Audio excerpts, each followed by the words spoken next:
Good evening, everyone. Can I please have a motion and a second to reconvene the public meeting? Motion. Second. All in favor? Aye. Aye. Can we please stand for the Pledge of Allegiance, followed by a moment of silence for our servicemen and women?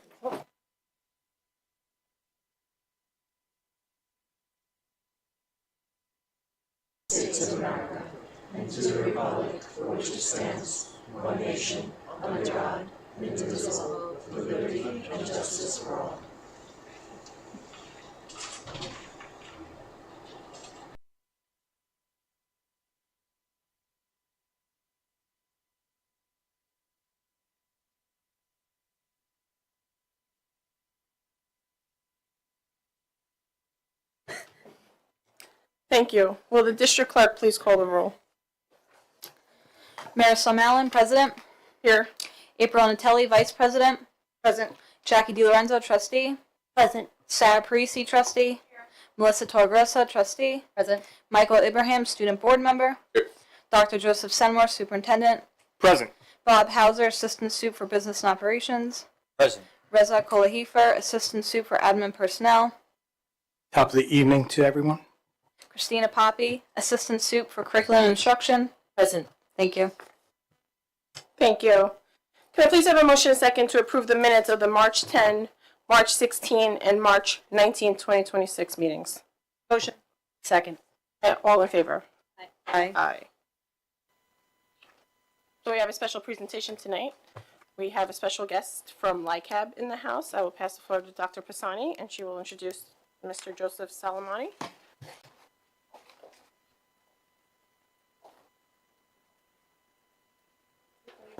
It's on? Okay, wonderful. Okay, good evening. Thank you to the Board of Education Cabinet for the opportunity to welcome Mr. Joseph Salamoni from the Long Island Coalition Against Bullying this evening. The purpose of the LICAB presentation tonight is to highlight the measurable progress we have achieved together through the partnership focusing on bullying prevention. We are grateful for LICAB's ongoing commitment to our school community, which has helped to align our practices and develop customized programs that have contributed to a reduction of bullying across the district.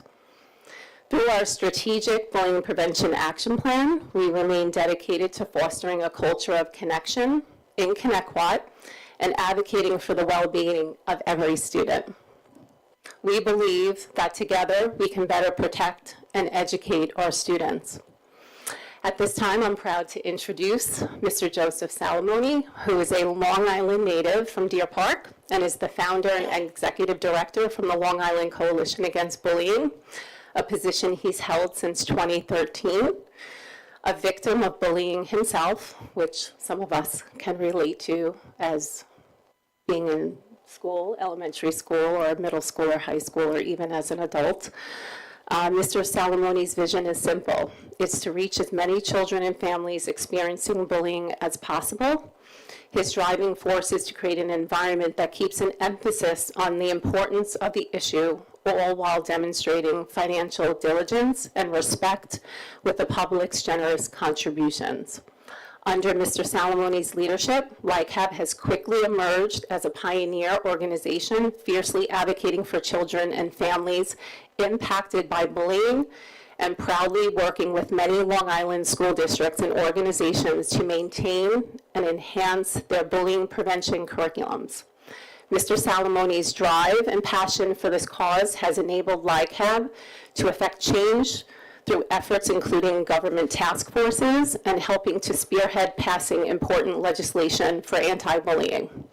Mr. Salamoni feels that supporting the community is paramount and supports other charitable events such as children with special health care needs as well as cancer research. Without further ado, it is my pleasure to turn the floor over to Mr. Salamoni.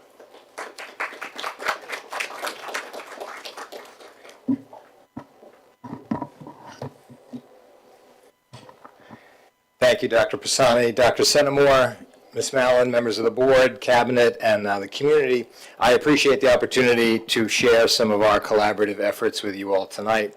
The slides that you have before you and up on the screen are in much greater detail for your review, but I'm only going to take some high-level points from each for the purpose of being mindful of time. With that in mind, I do want to make sure that I touch upon three things, just giving you an overview about who the organization is, our wraparound programming offered to the communities at large across the island, including Kennequot families, which comes at no cost to the district or to the families themselves, and lastly, some of the efforts of our collaboration together. So, I forgot, I got the clicker. All right, look at that. Okay, so, what or who, as some say, is LICAP? The work we do, as Dr. Pisani alluded to, for me is deeply personal, largely stemming from my personal experiences being relentlessly bullied, that by the time I reached the 9th grade led me to develop a plan for suicide.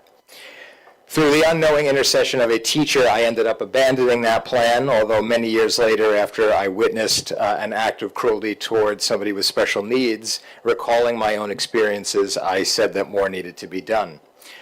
So born from that point in 2013, became our organization based on empathy, education, and real support systems aimed at answering three questions. The first, how do you find kids that are impacted by bullying? The second is, how do we help them once we found them? And lastly, how do you prevent it from happening again? So over the course of those years, our impact over the course of the last 13 years has allowed us to provide numerous support to thousands of families. We have delivered over $10,000 annually in scholarships every year. We've partnered with organizations like Northwell, PM Pediatrics, Allied Physicians Group. In the last 5 years since our partnership with schools began, we now work with over 35 districts and have worked with and reached over 35,000 students. As Dr. Pisani alluded to, we have worked closely with both state and local governments, most recently my personal appointment by Governor Hochul to the New York State Cyberbullying Task Force, as well as our very public advocacy for the cell phone ban in public schools. Our program is several layers. First begins with advocacy. We offer a one-on-one hotline to any member of the community, to families and including schools. Resilience, where we offer and connect kids to mental health and confidence building resources. The education piece I'm going to touch on in a second, so I'm skipping that for a moment, and then working with the community through youth boards, scholarships, and various partnerships that I mentioned.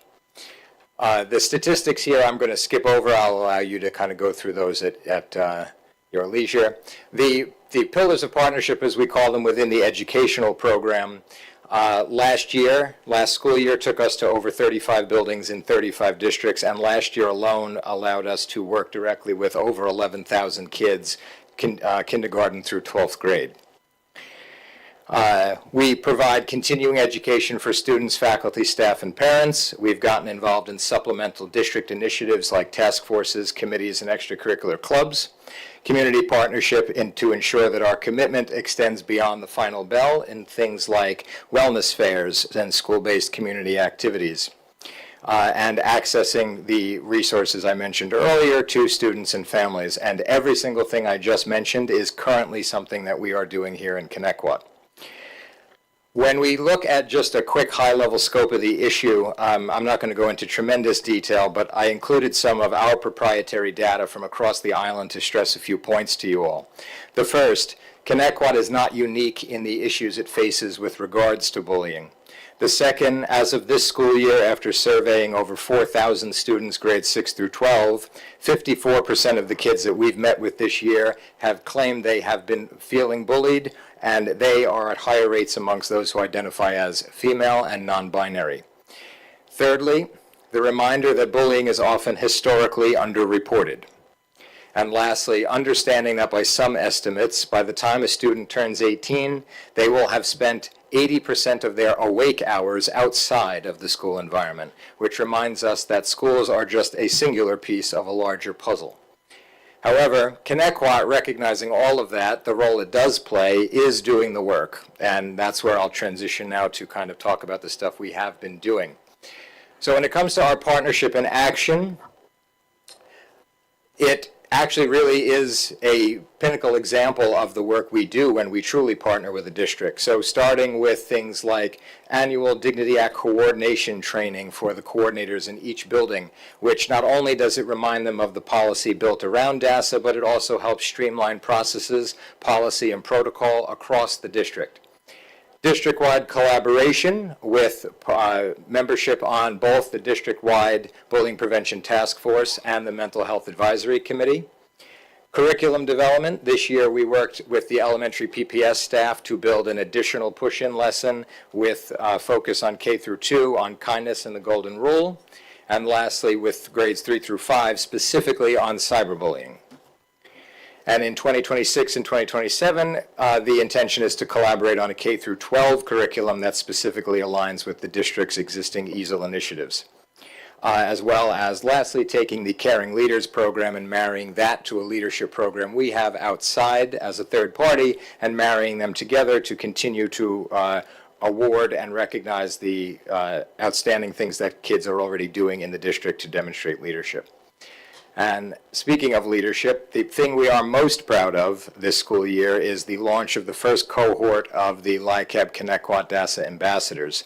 That's a high school-based team at the moment where 24 students were put together following the model of other successful student-led models within Connecticut to focus on 4 core spots: understanding bullying behavior, supporting peers within their own school environment, educating younger students, and driving cultural change. The students began their lower grade visits during Random Act of Kindness Week in February by visiting the third graders at John Pearl and have continued visits in other buildings coming up over the next several weeks. And to that end, we actually have 2 of those student ambassadors here with us this evening. And I just want to, on behalf of everybody here, tell you how incredibly proud of what you have already done and what you are going to continue to do.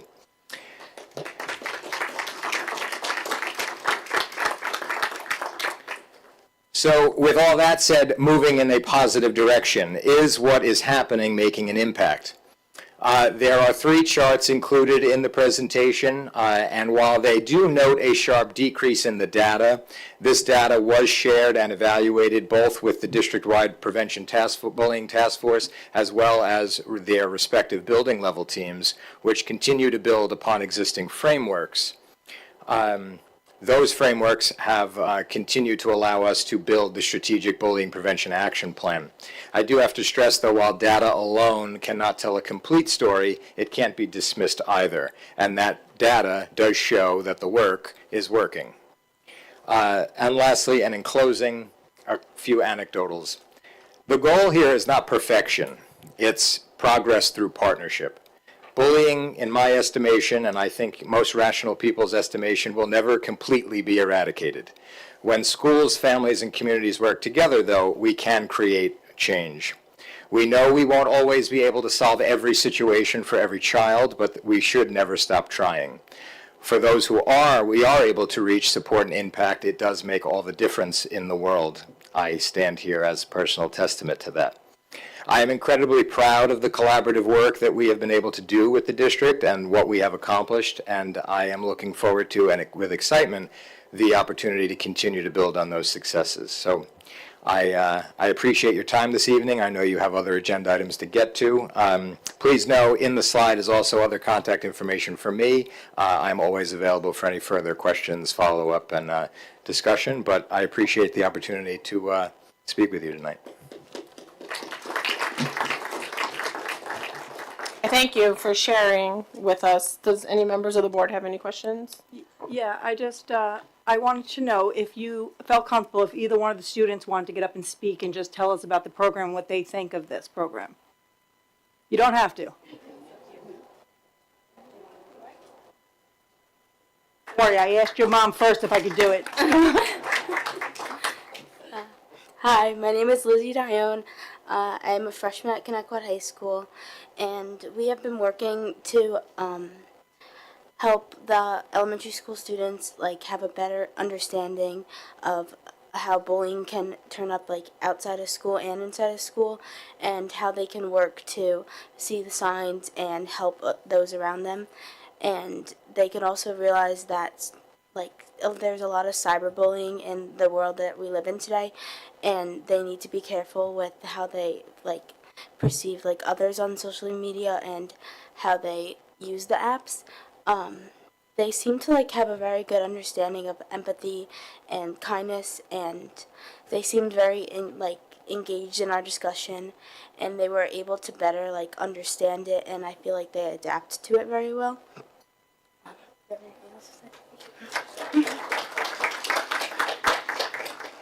Hi, my name is Sophie Jamrosic and I'm in 11th grade. I feel like our program is really helpful because starting at like the elementary school level, a lot of the kids can learn the skills that they can keep with them and move on, especially as they go into middle school and high school, where they're kind of faced with more situations where they have to make the right choices. So by knowing like from a young age that they have the ability to do what is right and to treat others with kindness, I think that it will also create more progress in the future because they themselves will be able to make the right choices.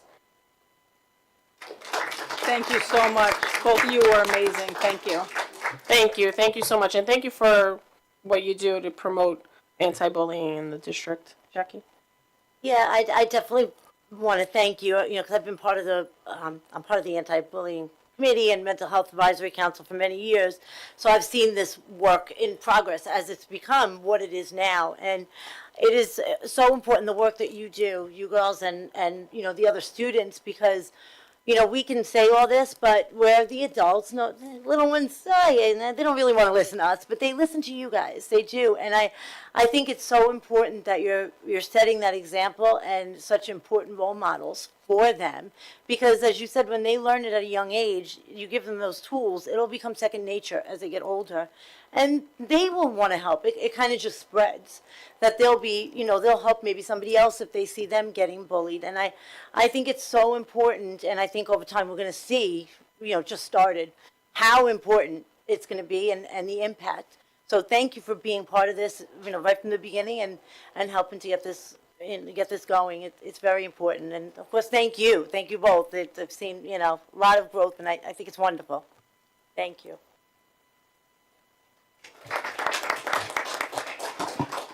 So I just want to say, you girls are really articulate, clearly get where it's coming from, which I really like. I do have a question, an overall question.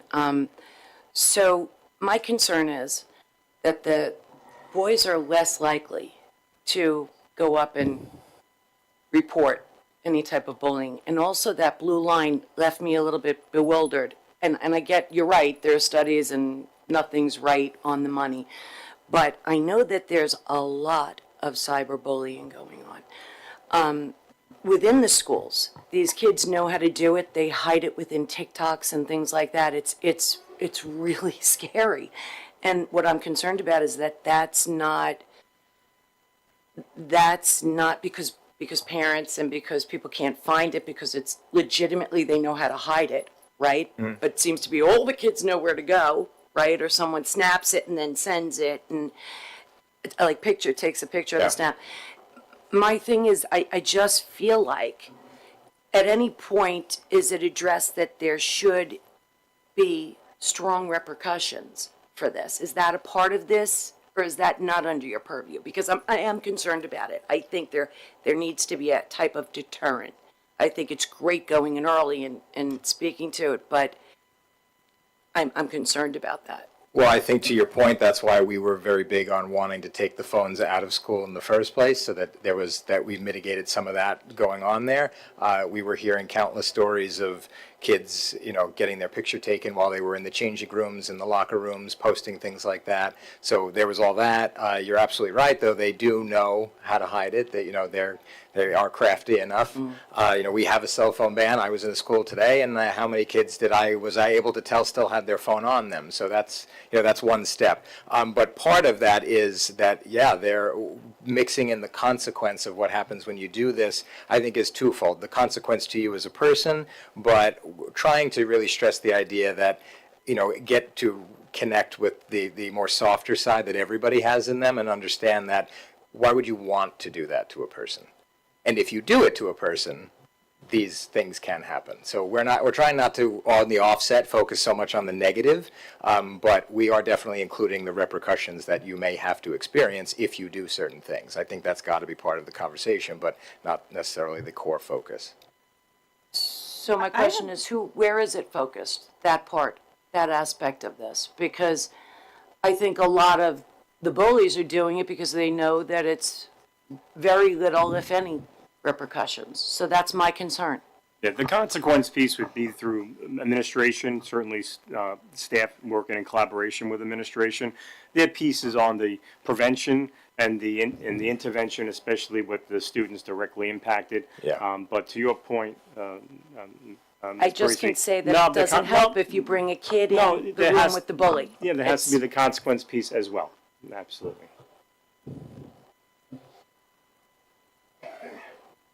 No, all thank right, you. thank I'm you. sorry, thanks. Thank It was you. terrific. Thank you so much.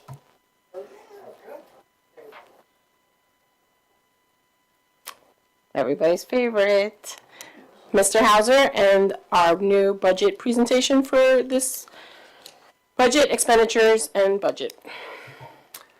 Thank you. Good evening. I left copies somewhere in the back on a chair of this presentation, if anyone wants to get a copy before I begin.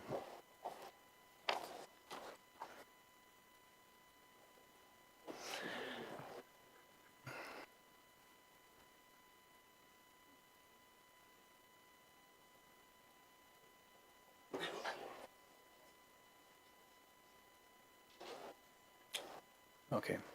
All right, so tonight we're going to take a look at the second draft of the proposed, all right, this is not final, the proposed 2026-27 school year budget, which will include both the revenues, the monies that we expect to come in, and the expenditures, which are the monies we expect to go out to sustain all the programs and services in the district. As we've done every presentation, we put up a simple calendar here to let everyone know where we started back in January. We started even earlier than that back in November and December. But this is the fifth time that we're doing a budget presentation. The first one back in the middle of January when we spoke about fiscal climate, and then you can see the other presentations. Each one of these presentations, when we do them and we're finished, we post them on the district website. So if anybody wants to view the presentation or a prior presentation or even a prior year's presentation, they're all up there. So on this calendar, you can see where we are today. I highlighted it in yellow. The second line that I highlighted is the New York State legislative budget. So back in January, the governor revealed her budget, which is called the executive proposed budget. And now what we're waiting for is the state assembly and the state legislature to agree on what the final state budget is going to be. So New York State operates on an April 1st to March 31st calendar year. School districts operate on a July 1 to a June 30th calendar year. So in order for the state to start their year, April 1st, they have to have an approved budget, and that budget includes state aid. So right now, we have yet to hear, and that's why I put a TBD, to be determined, because we should receive that number by March 31st. However, in the past, there have been times we haven't even heard our final state aid number till late in April and even into May. And I believe the last year we were almost at the budget vote when we hadn't even heard. So a lot of what we're doing right now, and that's why I mentioned the key word there, school aid estimate. We're just going off of what the governor has proposed, and that's certainly not the final number yet. We certainly hope it to be higher when we hear the final number. All right, and then we'll do another presentation April 14th. And then we're scheduled a little less than a month from now for the board to actually adopt the budget on April 21st. All right, and then a little less than a month after that, on May 19th is the actual public vote. Okay, so for approximately 15 school years now, we've been operating under what's called the New York State tax cap, and this comes under the New York State Comptroller's Office. I put the complex formula up there, and I certainly don't expect anybody to fully understand how it works, but this formula is provided to us by the Comptroller's Office, and it takes into account the prior year, the amount of money that we collected from the taxpayers from the prior year, and then it goes through some other numbers and factors, percentages, and for the most part, at the bottom, it tells us how much we are allowed to collect from the residents, residential homes and commercial businesses as well, how much money we are allowed to collect to support the school budget. So it's capped, and at the very bottom, there's a number, $148,840,217. That is the max to the dollar, okay, which represents a 2.15% increase over the prior year. The Comptroller's Office wants to know, or they wanted to know by March 31st, by March 1st, not 31st, but March 1st, if any districts had intended to try to override this cap. So that's why the answer no is at the very bottom there. But districts certainly do have the option of trying to do what's called piercing that cap. One of the major differences with piercing the cap is instead of getting a simple 50% majority from the people who show up to vote and who are eligible to vote, who actually come to vote that night, instead of getting a 50% approval on the budget, you now have to get a supermajority, which is a 60% approval. So an extra 10% if a district decides to pierce the cap. So like I said, we answered that question as no. Okay, and I apologize, some of these numbers are small, but if you have the printout in front of you, you'll be able to see it a little better.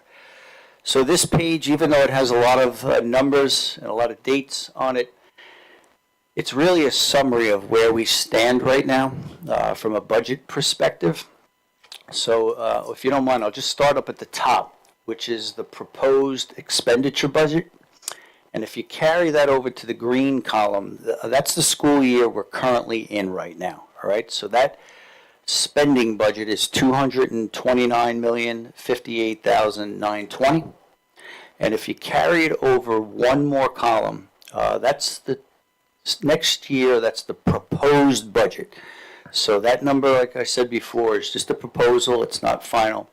But that number currently is $233,416,315. And that represents a $4,357,395 increase, which is a 1.9% spending increase. Okay, that's where we're at right now. The next set of numbers, which are called proposed revenues, all right, these are some of the revenue sources that we are proposing to use to pay for that $233 million spending number.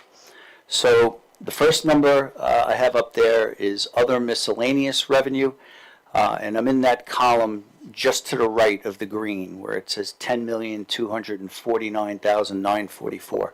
There's about 18 items that make up that particular code. The bulk of them, I'll say, or I'll just specify a few of them. One of them is interest on our bank accounts. So as many of you have known, probably 6 months ago, we were receiving one interest rate on a bank account. Interest rates decreased, so we're not earning as much money on our bank accounts. Where that number is going to go the next 6 months, 9 months out is really anybody's guess. So we have to do our best to try to guess, how much money we're going to have in our bank accounts and try to guesstimate how much the interest rate is going to be starting July 1, in September, December, and all the way through the school year. Some other items that are in there are called pilot payments. So there are some commercial entities in the town of Islip, and in particular in the Connecticut School District, mainly in, like I said, commercial areas where the town of Islip Industrial Development Agency has given these businesses, many of them are new businesses that come in, they've given them, I'll call it a tax break for bringing new employees into the community to work, for improving the infrastructure of a building. When that happens and those entities that own that building are given that tax break, that portion of the building in a sense comes off the tax rolls, so we don't get a direct payment from the owner of the building to the town for the taxes. It may be a 10-year what's called an abatement period. For 10 years they don't have to pay a certain amount of real estate taxes on that particular building. But what the town does and the Industrial Development Agency does is they say to them, you know, you will make what's called a payment in lieu of taxes. It's called a pilot payment, which comes to the school district. So it's not a 100% tax break. It's a partial break, but we do get some monies, but not a lot. So that's just two examples, the interest and the pilot payments that come with the miscellaneous revenue. The next one is the appropriated fund balance, okay, also known as the unassigned fund balance. And in the parentheses there, I put the balance in that account as of June 30th, 2025. So that's when our books last closed and they were audited, and that's the amount of money that's sitting in that bucket is $8,288,081. So if you carry that all the way over to the right, to the column just to the right of the green, we are proposing to use $6,762,788 out of that bucket. All right, that represents a $1 million increase out of that appropriated fund balance. And I will say this, even though we are proposing to increase that by $1 million, we do have to be careful because that happens to be an account, or if you want to imagine it as a bucket of money, that it has to be replenished. So the more we go into that bucket and appropriate money to pay for the budget, we have to do our due diligence that that bucket is somehow refilled the following year, or we'll get to a point where, you know, there's not enough money to continue appropriating to the budget. All right, the third line is called Workers' Compensation Reserve, and as of last June, the balance was $3,899,000. So the district is self-insured for workers' compensation. So if any employee in the district is injured on the job and they are awarded I'll say a medical claim they have, or they're actually awarded a sum of money for a permanent injury that they've sustained, we have to pay for that claim, or we have to pay for that award dollar for dollar ourselves. All right, we do have excess insurance over, I believe it's $600,000, but anything up to that amount, we're self-insured. So by law, we're only allowed to take the amount of money that we expect to expend. So the amount of money that's in the budget that we are proposing to spend on workers' comp, that's the maximum amount that we can take out of that budget. So later on, I'll get to the point where we are estimating our workers' comp claims to be $1,400,000. So that's the max that we can take out of that reserve. You cannot take monies out of that reserve to pay for anything else. It's dedicated specifically to workers' comp. All right, the next line going down, Employee Benefit Accrued Liability Reserve. We often refer to this as the EBAR reserve, as you can see, and that is our most significant reserve at $9,957,700. 688, 668.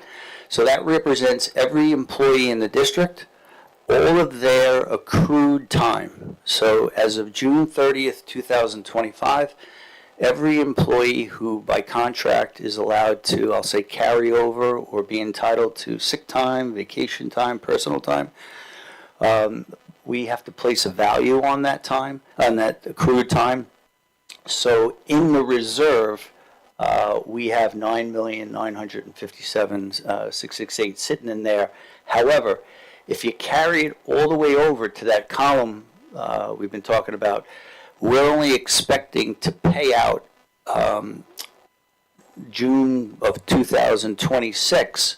We're only expecting to pay out $980,000 to people who notify us that they're going to retire and be entitled to that personal time, sick time, vacation time. So once again, that reserve can only be used for that specific purpose, even though there's, over $9 million sitting in there.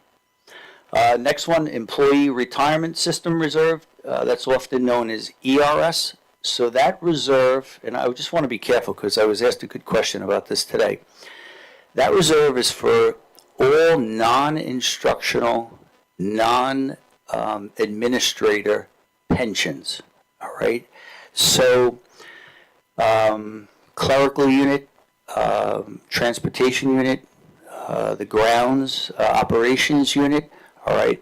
Most of those members, if not all of those members, belong to the employee retirement system. All right, and there's 5 different tiers, 1 through 6. I don't know if we have anybody anymore in tiers 1 or 2, but most of the employees are members of that retirement system. So the amount of money that's in that system, right, in our account, $4,098,707. That represents the district's share of the annual expense. So every employee who's in the employee retirement system, we get a bill from New York State Retirement System.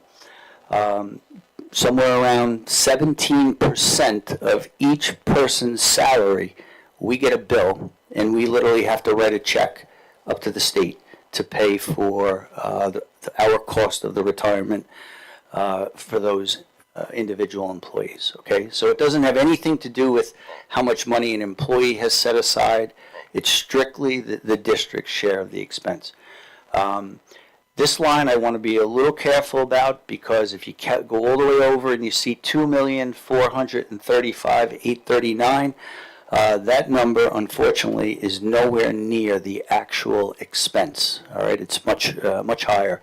But we are only proposing to allocate $2,435,839. And one of the reasons why it's smaller than what the actual expense is, we only have $4 million sitting in the reserve. So we have to be very careful. We can't allocate all of it if we don't feel we're going to get some of it back towards the end of the year to put back in that bucket. We won't have any money for the following year. So we're very careful how we allocate that. All right, and if you just go over to the 4th column next to it, you can see that we're actually proposing to decrease by $1 million the use of that reserve. So we have to be careful with these reserves that we're not too aggressive, and that come subsequent years, we don't have the funds to use to offset the expense. All right, next one going down, Teachers Retirement System. That's also known as the TRS. So that would be for our instructional staff or our administrators. All right, there's only a smaller amount of $1.7 million that's sitting in that reserve right now. If you go to the green column, you can see the same amount of money, which is the current school year that we're in. I want to be careful to highlight this. So in the current school year, the budget was approved last May. We propose to use all of the money in that reserve to pay for the current school year's teachers' retirement expense. We're in a position right now where, in my opinion, in working with our auditors, we don't feel we're going to be able to replenish that reserve. all right? There's no law that says you have to replenish the reserve, but we're in a position where, as we look at each of these reserves, it's becoming more and more challenging to put the money back into the reserve to be able to use it next year. So I'm highlighting this reserve because this is one of the first times now we have a reserve, it's one of the newest reserves as well, that the reserve is going to be empty. It's going to have $0 in it as of the end of the school year. So therefore, if there's no money sitting in the reserve, in that bucket, there's no way to use it for the subsequent year. And that's why in that column to the right of the green, I just have a little mark in there. $0 are being used for that budget. Okay. So sorry, just a Go quick ahead. question on that. So if there's no money in the reserve, where will you get the money from to pay out the teacher's retirement? So great question. So in the budget, all right, in one of the 1,000 plus lines in our budget is a line item called Teachers Retirement System, and that's the actual expense. So what happens is we wind up, for the most part, going to the levy, all right, the amount of, which is the, a little further down, the amount to be raised by taxes, as one of the sources to pay for that. So it puts a little more pressure on us in the district when we start having to fund expenditures without being able to use reserves. Okay. So that brings up what our taxpayers, they're gonna have to fund that, that's what you're saying, if that's essentially where it's coming from? It's coming from the tax levy? Yes, but like I said before, that's capped, right? We can only go to the taxpayers for the amount that the controller's office has set as the maximum. So as we talk about this, and these are great conversations, you start to see the pressures come from different angles when we have expenditures and we're losing sources of revenue to pay for them. So, I have a lot of talking points, but I just want to point out, because we're talking about it now, as you said, I had written this up before, and you're actually going very detailed, which is great. That each district, we have the formula by New York State of the allowable tax levy. While districts may exceed this amount, we have historically chosen not to pierce the cap. As a taxpayer, I fully understand and appreciate that decision. I don't want to pay more than necessary either. However, by consistently staying at the cap, it's unrealistic to expect that we can maintain every program, every staff position, every class size as smaller than the norm. We can continue to rely heavily on our reserves to balance the budget. This is not sustainable because we're not going to be able to replenish. So last year, we were unable to replenish the reserves because we withdrew more than we generated in the surplus. This year alone, the few budget lines that Bob spoke about come to $7.7 million, making that recovery nearly impossible. We actually received a $1.9 million solar rebate that's going to help us replenish. 1.9 versus 7.7, that's a huge gap. So when we're saying we're going into our reserves, replenishing, if doing the numbers, we're not going to be able to replenish, no matter how the taxpayers' money comes in. So we're not going to be paying for it because there is a tax levy and we're not going to go over it. So something's going to have to give.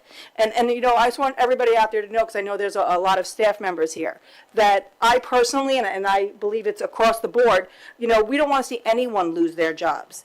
But if we're only pointing out that we can't save money if we can't save money through attrition and costs keep going up, we're going to have to make hard choices, and hard choices consist of programs, staffing, and other decisions. So all I'm saying is, when you look at the numbers, and that's what I really want us to do, and Bob, like I said, I'm really glad you're doing this, the reserves, we are moving them down and down and down, and eventually they won't be there.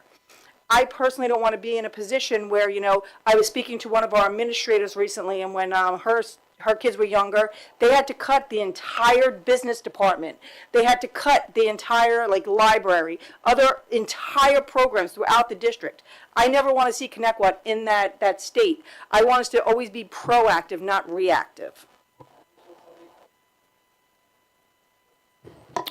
A lot of these answers aren't jiving. I'm sorry. We were short on projected revenue. Okay, 1.8. The number that we're coming in at is astronomical. Before we cut anything, any programs or any jobs, yet again, I'm going to reiterate, line by line by line by line, because according to all the answers we're getting, okay, it's only 1.8 in the projected revenue. So it has to be overspending. Has to be. Simple as that.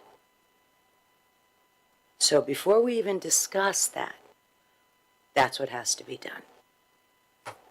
So I'm gonna jump in, and then Bob, you can go back, because I know in a couple of slides, we talk about how we bridged the gap, and to all the points that are being made here, and I'll start with Ms. Parisi's. If you want to just go ahead 2 slides, and then we'll go backwards, since we're having this conversation. Go ahead, one more slide, one more, and then we'll go back and let you catch up. To Ms. Parisi's point, continue to go line by line, the 1,000+ codes, to keep, you know, and just and since the last meeting alone, we've been able to keep digging away at that budget gap. So that is absolutely a priority that we will continue to do. One of the points that was made up here is we're looking at open positions, whether they're due to retirements, resignations, whatever the case may be, and seeing what we can do with those open positions, because there's not currently an employee that's occupying that position, to see if that's an area that can be taken advantage of. And then, to everybody's point up here, the absolute last resort, which there is the potential of, is the accessing of staff, including various types of positions, administrative and instructional areas. That is everyone's last resort. Everyone's last resort as we try to bridge that revenue expenditure gap. So since this conversation started, I wanted to get to that slide, but then I'll let you go up if there's more questions. Yeah, so since we are having this conversation, I am going to go into where I do agree, and, you know, we have discussed this with the board, Sarah, that we have some overspending.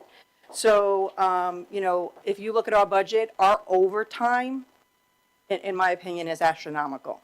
Our overtime spending is too high. Our policy requires pre-approval for overtime, yet it appears we're not being very strict enough on that. So if we think about this, you know, if we get to keep positions and not have the overtime, and I understand that there's particular units in our district that have to have overtime, you know, due to the fact that, you know, buildings and grounds, it's inevitable, you know, the weather, other things, you know, transportation, you know, that we have different sports, activities, everything else like that. But then we have other areas within our district that overtime should not be in the 100,000 mark. And we really have to look at this. We have a foreign language program that is costing us right now on the budget line combined $267,000. This is a lunch program that teachers push in 2 to 3 days a week for 20 minutes during the kids' lunch hour, but they are actually have to get their lunch, sit down. By the time they sit down, it's about 15 minutes of instruction time for 2 to maybe 3 days a week. Now, I fully support early foreign language exposure, but we must ask whether spending nearly $268,000 on a program with such limited instructional time is the best use of our district funds. We say, you know, it's you know, at my job we always say, is the juice worth the squeeze? Is this program, you know, the best we can? Should we remodel? Should we, you know, reimagine this program? Or do we need to cut this program in order to find a more meaningful, value-added program to bring these resources to? You know, when we talk about special ed, you know, and the fact that you're saying there's increases and the money going out, money coming in. Yes, we get a percentage from New York State for every special ed student, but that percentage is also a formula and can change. So even if we're getting 60% for every student, we're still paying 40% of that student's tuition, you can call it. And each school has a tuition for each student and how much on average. So like a gen ed student for our district on average is 20 to 21,000, and for a special education is an average of 65,000. So if you cut that even in half, 50%, you're still in the 30,000 mark. When we increase our programs, and we have such amazing programs in the special ed, these services required increased staffing, teachers assistants, reading specialists, math specialists, related service providers, and so much more. If a specialist teaches 6 periods a day, they could only have 1 student per period, which is only 6 students. So I want everybody to realize when these costs go up, these costs are going up because we're a very specialized school when it comes to special education. And, like I said, I am a supporter of that, and we have, Connecticut has built this special education program and worked on it, throughout these years, bringing things in-house. I would like to give perspective in-house. It does cost, if we sent all of our kids out, just to give perspective, the average student who goes to Prem is $150,000, I believe, and the average, behavioral, it's $180,000. The kids that actually go to Prem, and it's $100,000 for, say, the kids who go to BOCES for other type programs that are not as, intense as the Prem program. So we are saving money in that way, even though we are spending the money. I also would like to point out that we have to give that money in advance. So the state might give us aid, but we're not seeing that aid till the year after. So if you have $100, you're going to have to pay out that $100 right away. So you need to have that money in your budget to lay it out. I also would like to point out that I have to give the staff credit and our cabinet up here, because we actually reimagine things all the time, and they're always working towards cost savings. So if you think of our college and AP courses, there's cost savings in there. Prime example is they reimagined the English 12 honors program. And instead of it now being English 12 honors, it's college English. So kids have the opportunity now to get credits. We didn't have to hire a new staff member because we are honestly fortunate enough to have staff members that are qualified to teach these courses. So we didn't have to introduce a new course. We didn't have to introduce a new staff member. But we were able to reimagine and give the students a new opportunity to get these college credits without any cost to the district. So another example is the life skill students, the peer mentoring. These classes are, they take the art and the music. Now we opened up this new program, again, at no cost to the district, to allow students of Gen Ed to be part of these classes and be peer mentors. These are great opportunities. So not everything has to cost. Not every program has to cost. So when we're talking about cutting programs, many of us up here have said, let's reimagine them. Let's see what it costs to have it in-house, reimagined, brought back into our system. And I think that's what a lot of us are looking for, that we don't want to see the staff cut. We do want to see things reimagined, and we want to see the money being used in the correct areas. Again, $267,000 for the push-in lunch program at 15 minutes. I just don't think that's the best, in my opinion, the best program for our taxpayers to be paying for only 15 minutes of instruction, which may be 30 minutes the whole entire week. So these are the things that I personally would like us to look into, but I did want to point out some positives also that the district already does, on behalf of the taxpayers and the students. So my point is, we get aided more than 60%. That's number one. Number two, let's not pat anybody on the back, us or them, okay? Because the simple fact of the matter is, it was more than 3.5 million, okay? I still don't have definitive answers as to where that went. Having said that, this is, again, I'm going to throw it out there. I know for a fact Ockers is half Section 8. How many students are coming out of there? I know across the street from Ronkonkoma Middle School, okay, innumerable different types of housing over there. There's it should never fall on just the resident of this district's shoulders, okay? And I'm not going to get into the fact that the numbers that were given to me, okay, of how many students in which section, okay, is categorically incorrect. Again, instead of looking at all of these and even cutting programs, the very first thing we should be talking about is starting to pull stuff back in housing, okay? And yes, specific to special ed as well, especially. I just wanted to point out one other thing, that I do agree with Sarah that the board and the district are to blame for certain overspending. So as a board member, our legal fees are also so much higher than they need to be. And we really need to reel that in. And that is the board, that is administration, that is the district. So I also would like to point out that that's another area that we could save a lot of money in if we start being more mindful of every time we call legal, every time we decide about a lawsuit, every time we decide about putting together, a Section 75 or a 3020 or anything that we have to do that costs money, being more mindful of that. And, that again is on myself and, the district. Okay, then I'm going to go back to, that's pennies, comparatively speaking, to what we are in the red with, okay? Period, end of sentence. And there are different reasons why things are being dragged out. We can't get into that either, okay? But as soon as numbers don't start to not make sense, is when every Board of Education member starts to say, you know what? No, I'm not voting on that. Or the answer is no to 18,000 per place. Okay, it's you can't do that. You actually have to take a stand and say no and vote no on things. It's just what I'm saying. All right, so there's a lot to unpack here.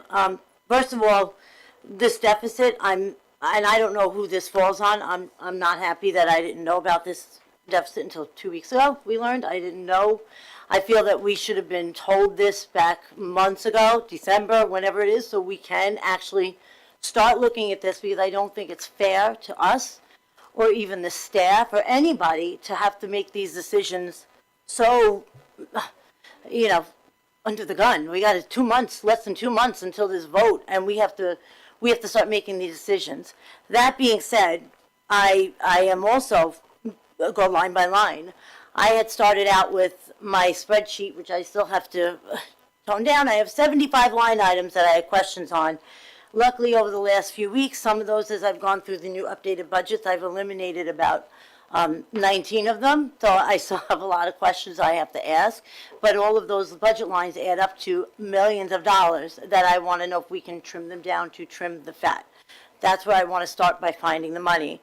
The other things I want to throw out there is I want to throw out another number here, 877. That is the number of students that take part in the FLES program. That is the program that April is talking about, the lunch program. That's $267,000. Essentially, it's $305 per student to do that. That's the last place I want to start taking things, because the kids, I am not going to sit up here and say, we are going to start cutting programs. That is cutting a program for students that directly affects students. 15 minutes, whatever it might be. There are 877 elementary students who take part in that. And that is the answers that we got from administration for the number of students. I am not looking to cut that at all. There was a lot of we statements in what April said. I think more of it should have been I, or whatever it is, because It's fine, I'm doesn't okay with include that. me. I'm speaking, hold on. So I do not agree with cutting that program at all. I don't know how anybody else feels. That is not for me. The other thing, the legal costs, what I will say is, yes, legal costs are up, but a lot of that is on, in my opinion, just mistakes that have been made. I hate to go back to this, but things like the Thunderbird, I went over it 2 weeks ago, the amount of money we spent on that. I don't think that was necessary. Again, my opinion. Another thing where there's a lot of money is, I know you've brought up Boyles, but if we're transparent with the district, they won't have to foil so much. That won't be something that will happen. Be transparent with them. So yeah, there are definitely things that can help with that, but you also have to do right by the people. And if something is going to cost, say a lawsuit, something that has to happen, you have to be able to do right by your staff, by your students, by everybody that is part of it. But again, I'm going to go back to the beginning. The first thing I want to do is continue to go line by line before I get to staff, and certainly before I get to cutting programs for students. No way. I do not want to cut things that are going to directly affect our students. Again, my opinion, that's just how I feel. So as a board and as administration, we have spent a lot of time together. I probably spent more time with these people up here than I have with my own family in the last 2 weeks. We met twice last week for 4 to 5 hours at a clip just to go line by line. And that's where the hard decisions are coming from, line by line. Where can we cut? Where can we trim? We need to find the money somewhere. And before I even look at staff, I really need to look at the line by line. I need to find that money somewhere within those lines. Like, are we ordering too much printer paper? Are we giving out too much overtime? Because I'd rather cut back on the overtime and keep a staff member before I get rid of a staff member and hand out overtime. As for the FLES program, I don't even have to give my opinion. Everybody knows where I stand on that. I love foreign language. I want everybody to learn a second language. Do I want to cut the program? I do not. I do not want to cut the program.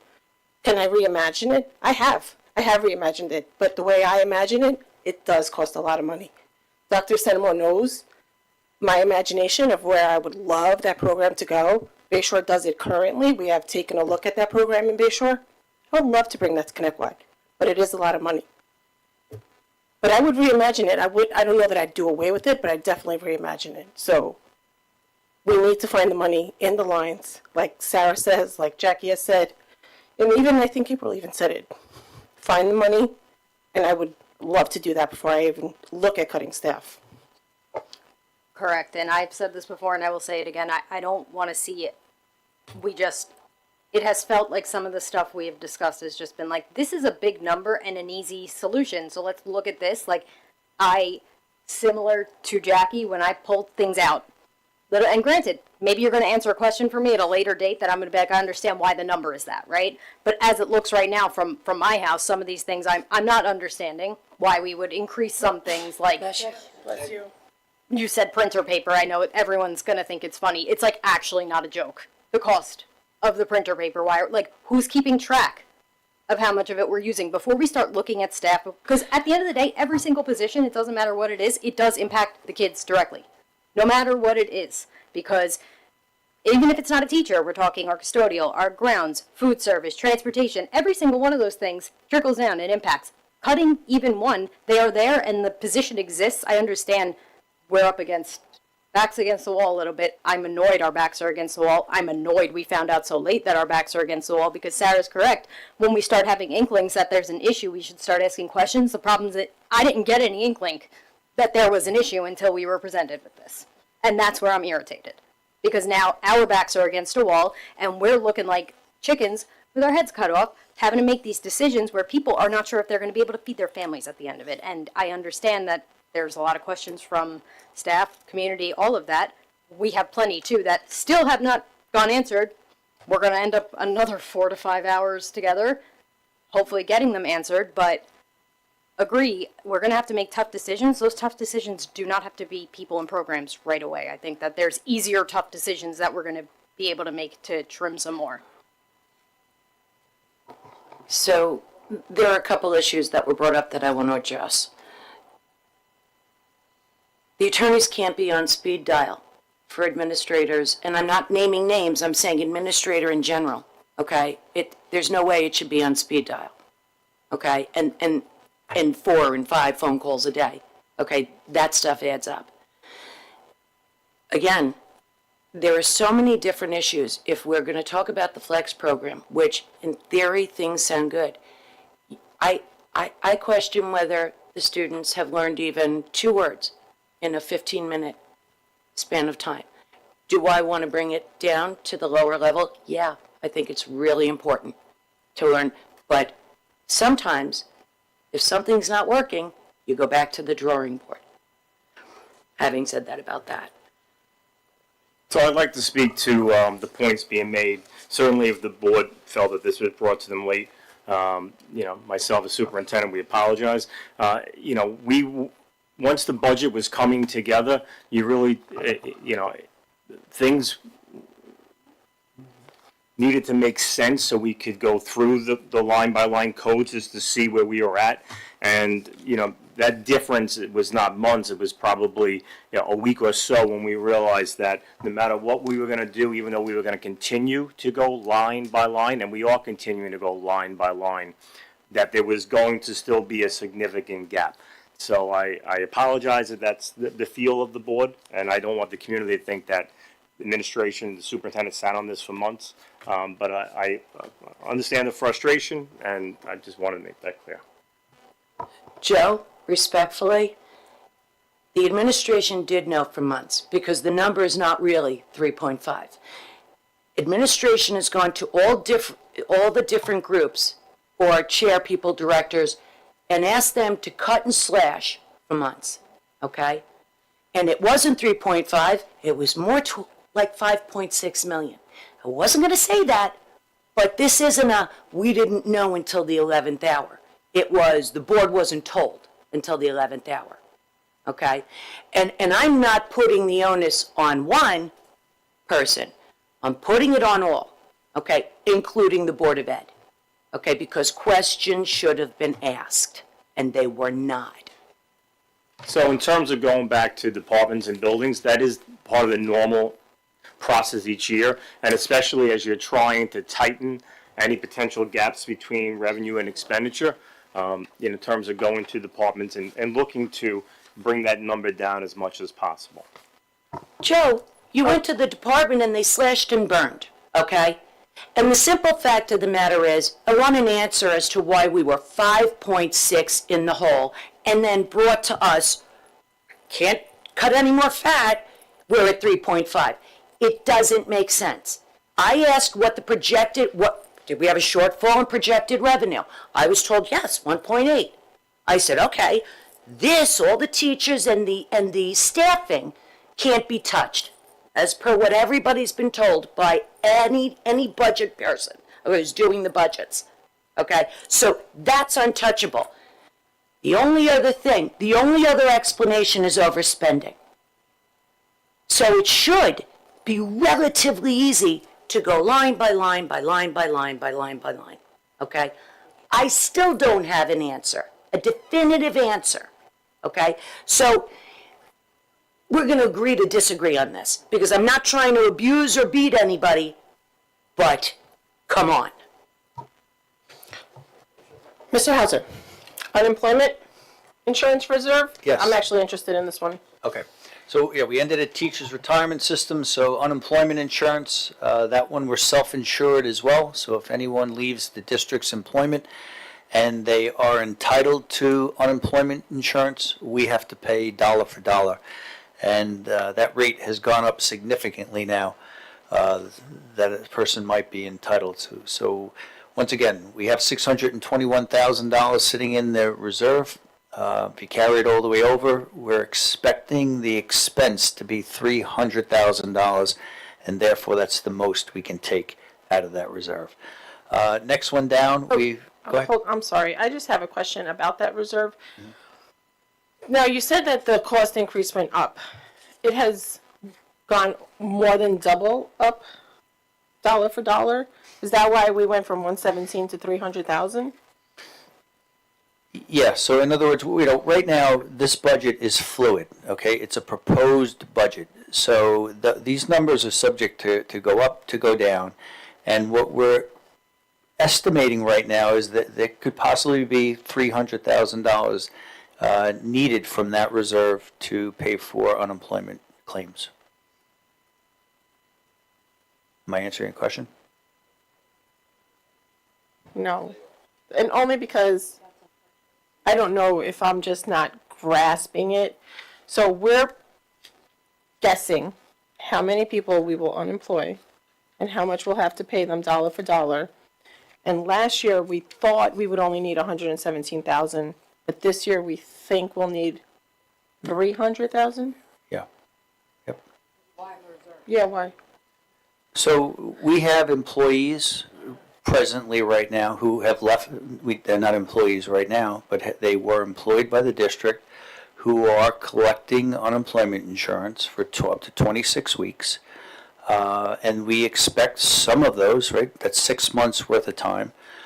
We might have another person going on soon, 6 months out. So that expenditure, even if someone goes on unemployment right now, it can carry over into July, to August, and into September.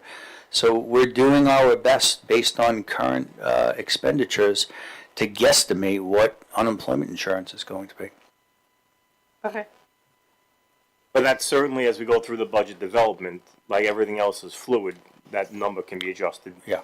down as And, well. and like I said, we got to be mindful. I believe that rate went from in the $500 range all the way up into the $800 range. So it's a significant increase that the unemployment insurance division has awarded to anybody who's eligible. All right, next one, insurance reserve. So we Hey, have. I'm sorry. Go ahead. Just to make it like not circular talk. Are we doubling that number or whatever, more than doubling it because of, we are preparing for a potential, like in the event of needing to excess? Is that the thought process there, or are we just like assuming? Some of it. I would say some of it, not all of it. No. Because I feel like we just need to like say what it is. It's right. Like we all know, but like it just felt very circular, and I just wanted to make sure I was understanding correctly. Is anything in that untouchable aisle that I said about employees and teachers, anything there aidable? And does it behoove us to self-insure? Is there another way that you feel would be more prudent? So I'm not sure I understand the question. When you say, you're talking about you- employees. Right, unemployment, and you said that we have to pay. We're self-insured dealing with that, yes? Yes. Is there another avenue that might be beneficial to us to look in, where it's not self-insuring, it's through a company? I don't know, I'm asking you. We I would mean, have- it sounds like a cookie question, but Yep.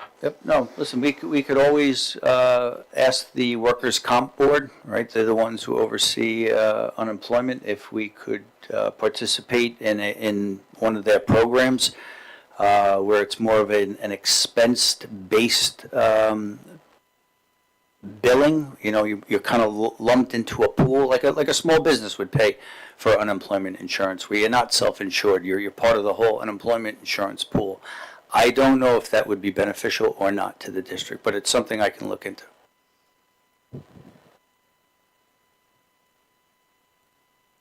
So next one was insurance reserve. So once again, like I said before, some of these reserves are very specific and they can only be used for specific reasons. That particular reserve, it's got $1.5 million in it. It's only for if the district were to be sued and we lost the lawsuit and there was an award, we could use that reserve to pay out. Some districts, neighboring districts who are struggling with Child Victim Act claims against the district, against certain employees who were there many, many years ago, those claims are allowed to be paid out. Thankfully, we do not have any of those claims. Any claim that we did have was paid by prior insurance companies here. So in absence of having being sued and having an award against us or any other type of claim that I just mentioned, insurance-related, we're not allowed to use that reserve. Next one is capital reserve. $1,900,000 in there, and that's a voter-approved reserve that was set up for capital projects. The only way to actually expend that money from the reserve is to get voter permission to expend it. So right now, we don't have any specific projects that we have identified to take out of there, and hence we're not using that reserve. Repair reserve, only $230,000. That's really for an emergency repair if it popped up. We're allowed to take the money out of that reserve to pay for that emergency, but there's a certain criteria that requires that reserve to be funded, I believe, back in 2 years. Debt service, if we had any bonds that we borrowed money for large capital projects, and if those projects came in under budget, and so there were bond monies that were left over, a district is permitted to transfer those monies into a debt service fund, and then you can use those monies to pay down principal and interest payments. We don't have any monies in that fund, so therefore we cannot use it. Coming down to state aid, and we do make an adjustment here for the universal pre-kindergarten program because that's paid out of another bucket called the special aid fund at the district. So we deduct $1.9 million to give us a true accurate number of $59,045,766 that the governor has proposed. We spoke about that a little earlier, that we're waiting to get the final number there. So as you can see, just a small increase in state aid. Bob, if I can jump in. So we have heard from both houses of the legislature that in their proposal of the budget, they are proposing a minimum of 2%, for the foundation aid component. Okay, and that number, we actually highlighted in blue the additional 1% that we are, I'll say optimistic that we will receive it. So that'll only be a 2% increase in foundation aid. There's about 12 different components of state aid. What we're talking about in the blue is just foundation aid. It used to be 3% was the safe harbor. It's down to 2%, hopefully, as we speak. Okay. So as you can see, the total of the revenues, they're actually decreasing $1.8 million, $1,812,000. And just keep that in mind because I'm going to come back to that quickly. So the following line, amount to be raised by taxes, that's called the levy. That's what the residents of the school community are being asked to pay, is currently at $148,840,217, and that's the tax cap. And I said it before, we're at the max of 2.15. And some of those exclusions would be things that are eligible, such as some of the technology projects in the district that if they weren't through the formula, they would have to be then budgeted through the general fund. Yeah. And also some safety things with like fire, the fire system. John, what was the fire, the panels, the fire panels? Yeah, fire panels, things like that, which makes it eligible for the exclusions. Yeah. And I just want to clarify, because some of you might be questioning, if you look at that line, amount to be raised by taxes, and you carry it all the way over to the right, and there's a 2.15% increase, the question might be asked, how come you're asking to collect more money from the community than the expenses at the very top of the spreadsheet are going up, which is only 1.9%? Well, the difference, for the most part, the difference is those miscellaneous revenues that are going down $1,800,000. We've got to make that up in order to support that budget. So hence the reason we're collecting more money in tax revenue versus how much is actually being proposed to go out the door because of all those different changes in the miscellaneous revenue. Going down, we highlighted in yellow. You can see where we currently stand right now with the I'll say the difference or the shortfall. All right, but I want to emphasize that's fluid and flexible. Right now, it changes every time we identify a specific line item in those 1,000 codes that we review constantly to change. So that number, it has come down from prior presentations, but that's where it stands right now.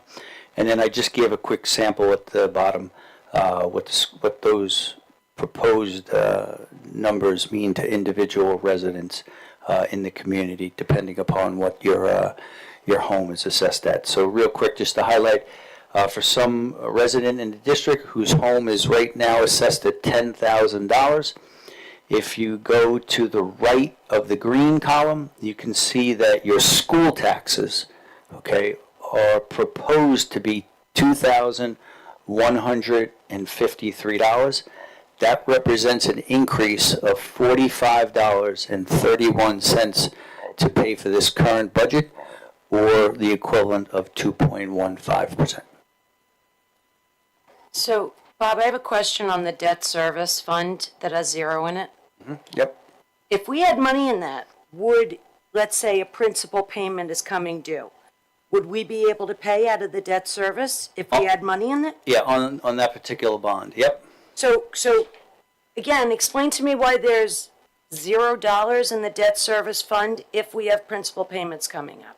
It's just, again, throwing that question out. So of the debt that we have right now, the different bonds that have been, I'll say, closed out and finalized, all right, there were no monies available to put into that debt service fund. The current bond that was approved, I think, in 2022, $59 million bond that's in progress right now, and we're working towards completion of all the projects.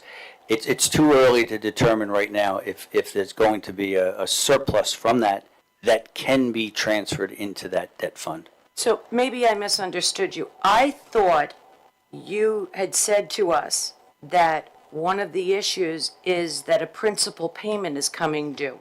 Am I wrong about that? We have principal payments being made each year. There's the principal payment on the bond anticipation note, the current $59 million capital bond project. That principal payment is being increased by, I believe, $1,250,000. Oh, okay, but I'm sorry, maybe I'm confused. That's aided, yes? Or no? Well, we received building money aid, that yes. we've already Yeah, we received. yeah. So again, why do we have zero in the debt service fund if we could actually have utilized that to make payments? Prior capital projects, okay, that we borrowed the monies, there were no funds left over at the end of those bonds to transfer into that fund, that reserve. Okay, moving along. So I don't know if we reviewed this, but we quickly can. This is just a real summary of the prior page, and it just shows how we got to this this difference of a little over $3 million. And it's at the moment it's taking into account our proposed revenues, all right, the state aid that we expect to receive, the tax levy, which is from the residents of the district. All of that totals $230 million. Okay, the proposed expenditures are $233 million. So, and I'm simplifying the math, you wind up with a difference of $3 million right now. Okay. I just wanted to include this slide. We went through it already. These are just the reserves, all right? And I think you heard my voice enough about reserves. So we don't need to spend too much time, but it's just there for information purpose to show everyone where we've been over the last 1, 2, 3, 4, and now 5 school years with our reserves.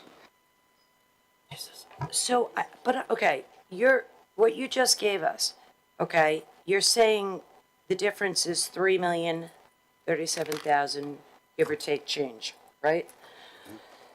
Then I thought you said that we were shorted on the future revenue, 1.8.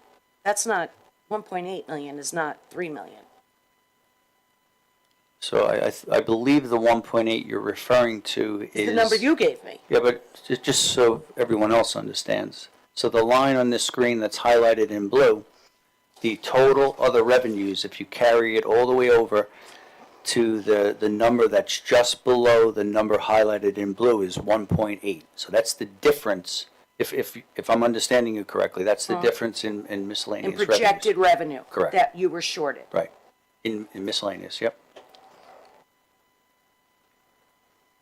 You say miscellaneous, is it only miscellaneous, or does it have anything to do with the other funds that we talked about? Because she's trying to understand how one says 1.8 and one says 3 point, it used to be 3.6, but you have 3 point. Yeah, Yeah. the expenses are high at 4, right? The change in expenses is $4,357,000, okay?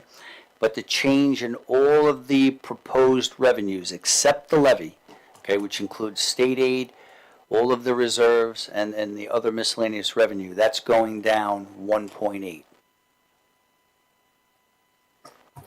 So basically, I think just to clarify it, so in other words, we have a certain number, what's coming in is less than what we have normally gotten, and yet the expenses went up.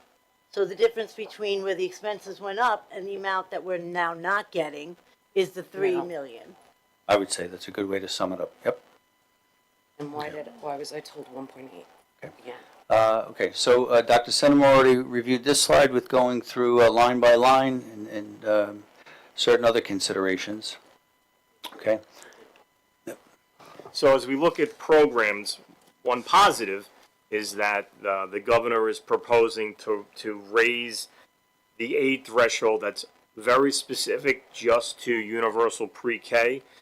The aid threshold per student has been too low for years, and it hasn't met the funding needs. So the district, like most districts that have the UPK, you have to supplement that.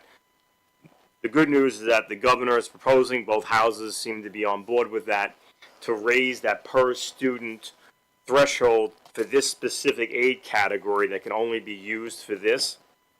So that means that'll help with the budget, and also it'll enable us, depending on parent needs, to add 2 to 3 sections. And Ms. Poppy is looking, for where those classrooms would be. So that's one positive component to maximize that particular aid category and also meet parent needs as well. In terms of other programs, we were talking about this last time. We would like to maintain the alternative high school. That's the evening program. So that's still under review. It's not currently in the budget because the BOCES cost has spiked. That number that was given last time was based on, I think, actual expenditures in the past. But BOCES reached out to us and said they were underbilling us and that they couldn't underbill us anymore. So the actual number moving forward is that 286.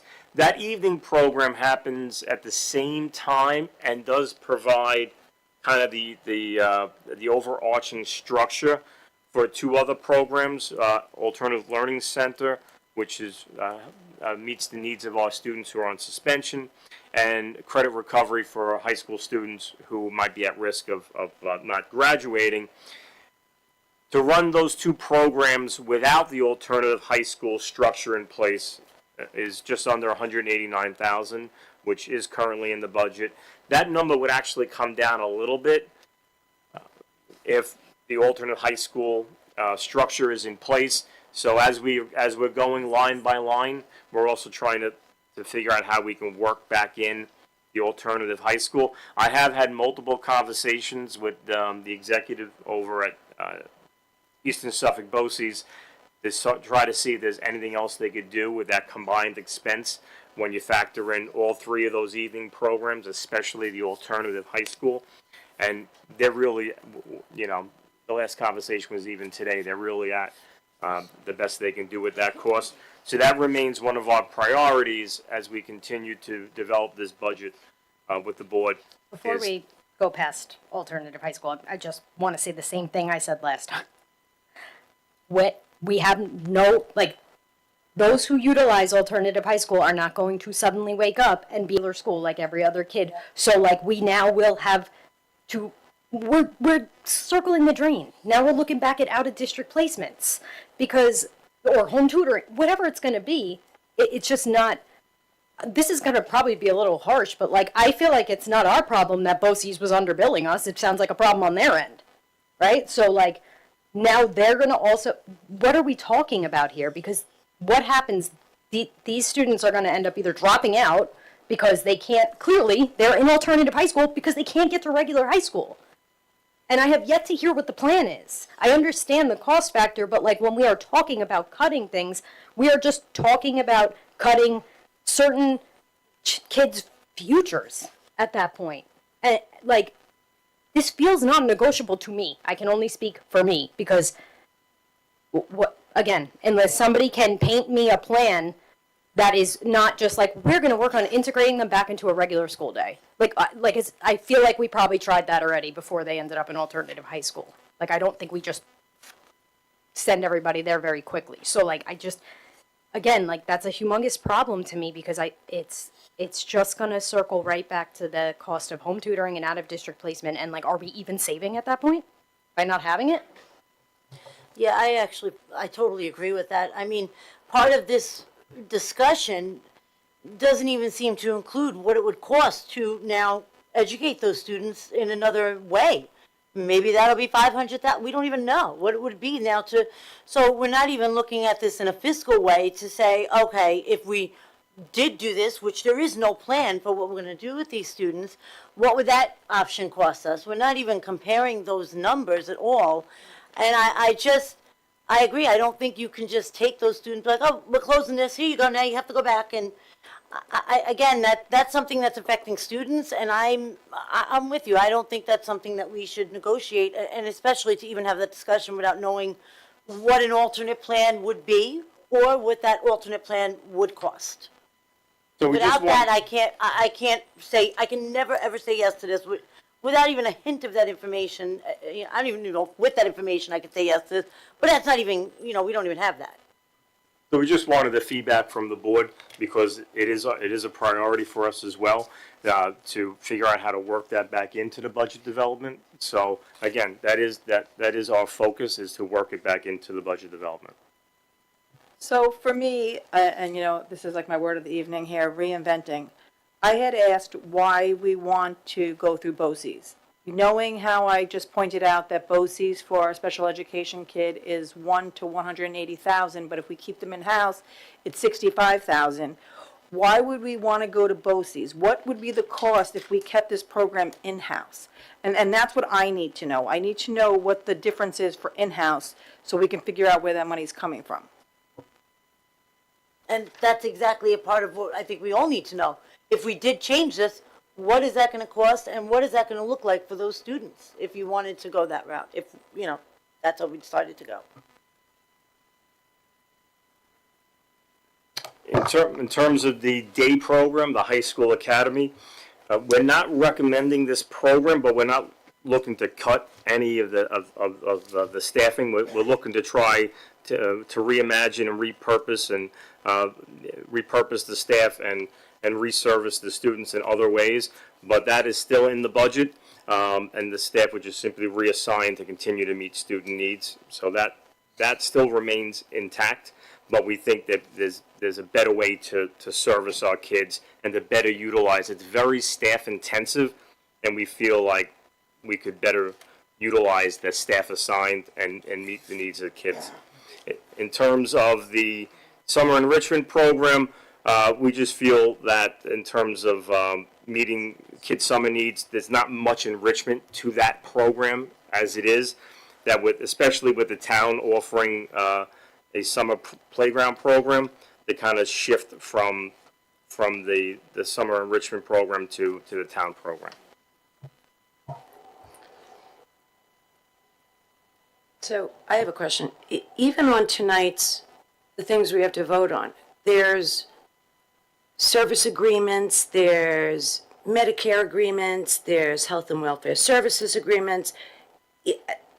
We're talking about bringing a lot of stuff in-house. Can someone explain to me why we're yet again asked to approve this for the following year? I mean, maybe I'm wrong. I don't think I am, though. Are you talking about the consent agenda, Sarah? 6 and 7. We're being asked to, again. I believe those are programs for this school year.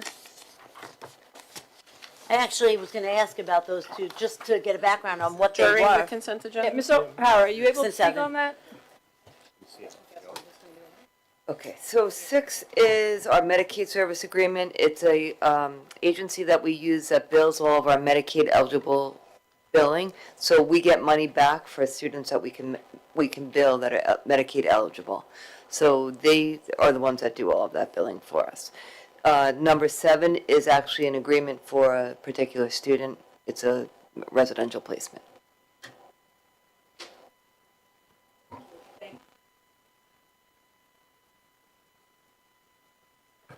Okay, I'm going to move on. It's just after 9. So I promise you, this is the last slide. What I did here is I just highlighted the top 7 not significant, but the top 7 increases in the budget as we speak, all right? Obviously, at the very top are out-of-district placements, which for the most part represent students who are residents of the Connecticut School District who are educated outside of one of our 10 school buildings, okay? The second line is that bond anticipation note. That's the $59 million project that the voters approved in 2022. There's an additional $1,250,000 that's due on the principal on that bond. Okay. Third is health insurance for all of our current employees as well as our retirees. Okay. And then the state retirement systems, the ERS and TRS, which we spoke about, both of those have increases. Social Security tax, that's also known as FICA, on every active employee's payroll. That's an increase. And then last are the BOCES related occupational education services. So students that we send to the various BOCES schools and BOCES programs, that's expected to increase $445,000 right there. But these out-of-district placement is amply state aided. It's not 15%, it's not 50%. It's exponentially higher than that. So the out-of-district placement and the 21.82% isn't really washing into or making sense to me. That's number one. I get the bond anticipation note.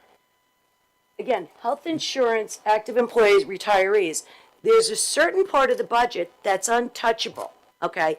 And that should have been anticipated, quite frankly, years before. It's just, I kind of feel like it's a little bit of smoke and mirrors. I'm sorry, that's the way I feel. I feel like I want some definitive answers. These, while they're look like big numbers, there's a lot of the out-of-district placement is a large percentage of each child is aided. Right, but can you clarify for us, Bob or Dr. Sanmore, what you mean by out-of-district placement? Is it the BOCES students, or is it students who are going to other schools because they felt that we did not fit the needs of their children? So I'll answer the first part for Sarah, Ms. Parisi, and then Ms. O'Hara can speak to that piece. You still have to, even when items are aidable, you still have to lay out the year of the expenditure, and then the following year is when you realize the aid. So this is just to show expenditure. Right, but it's still, we're putting it up there on the screen, like this is, we're paying X amount going out, We're just trying to explain in terms of the expenditure codes, just the expenditure for next year, which codes are really jumping by a large amount. That's all that slide is intended to do. Ms. O'Hara, can you just explain the placement? So the out-of-district placement students are any students that are in BOCES, residential placements, placements such as DDI that are not out-of-district, that are not BOCES. April, I think what you're specifically referring to are students that the parents are not happy with the services, look for a school that's not New York State approved. Right now, there are only 2 in the district. Okay, so this number consists of all of that together, that makes up this increase of the 21%. Thank you.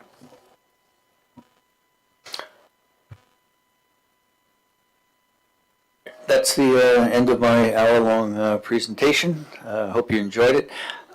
If anyone has any questions, I'm it, so please feel free to let me know if you need any additional information or have a question that needs to be answered. Thank you. I have a question, Marisol. Just one last question. If in fact the board doesn't get definitive answers, okay, can we look into, so we're not playing beat the clock, can we look into potentially having the vote postponed, the budget vote postponed till later on? What are the ramifications of that? How much does it cost? is it conducive to us getting everything we need without being rushed? We could look into it. Yeah, I would have to work with Sabrina on that. But don't we have guidelines that we have to hit, the dates, certain dates? Oh, yeah, we do. But whether that they're flexible or not, I would have to work with Sabrina to reach out to the attorney. We've for done this guidance. before at Connecticut. Yeah, That's okay. why I want to know. And certainly we want to answer the questions, that the board has.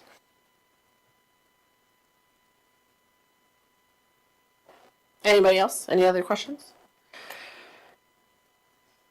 Thank you, Mr. Hauser, for being robust.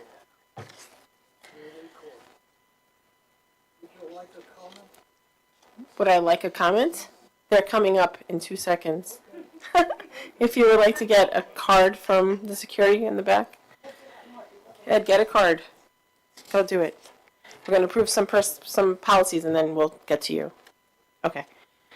Can I please have a motion and a second to approve the second reading of policy 5500, 5500-R, student records, and policy 8635E, Parents' Bill of Rights for student data privacy and security? Motion. Second. Does anybody have any questions on those? All in favor? Aye. Aye. No. And Sarah's no. Mr. Ibrahim, thank you for so patiently waiting. Your turn is up. All right.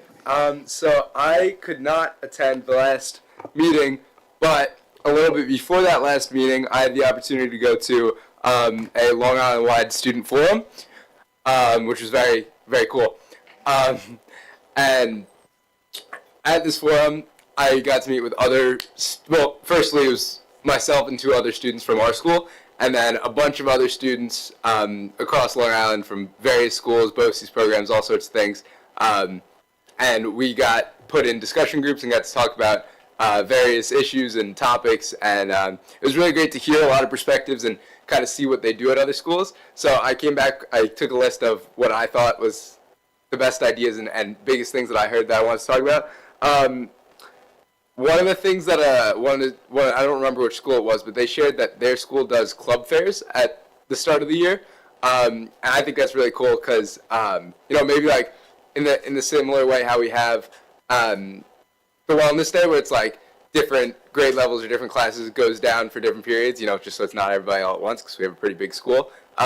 Maybe we could do a similar thing one day of the year for a club fair, because I know this is an issue we've talked about a couple times, but we have a lot of clubs and they're really great, but nobody knows about them. And I think a club fair where they're in a room, there's tables, they can see all the different things, they could, we could kind of like, clubs could go and promote themselves, and I think it's helpful for everybody, but particularly, freshmen coming in who maybe don't know what they're interested in, can get to see different things and kind of develop an interest. I was also told about a program, I believe it was called Breaking Borders, and from the way it was described to me, it was similar to how the student forum was run. It was kind of like I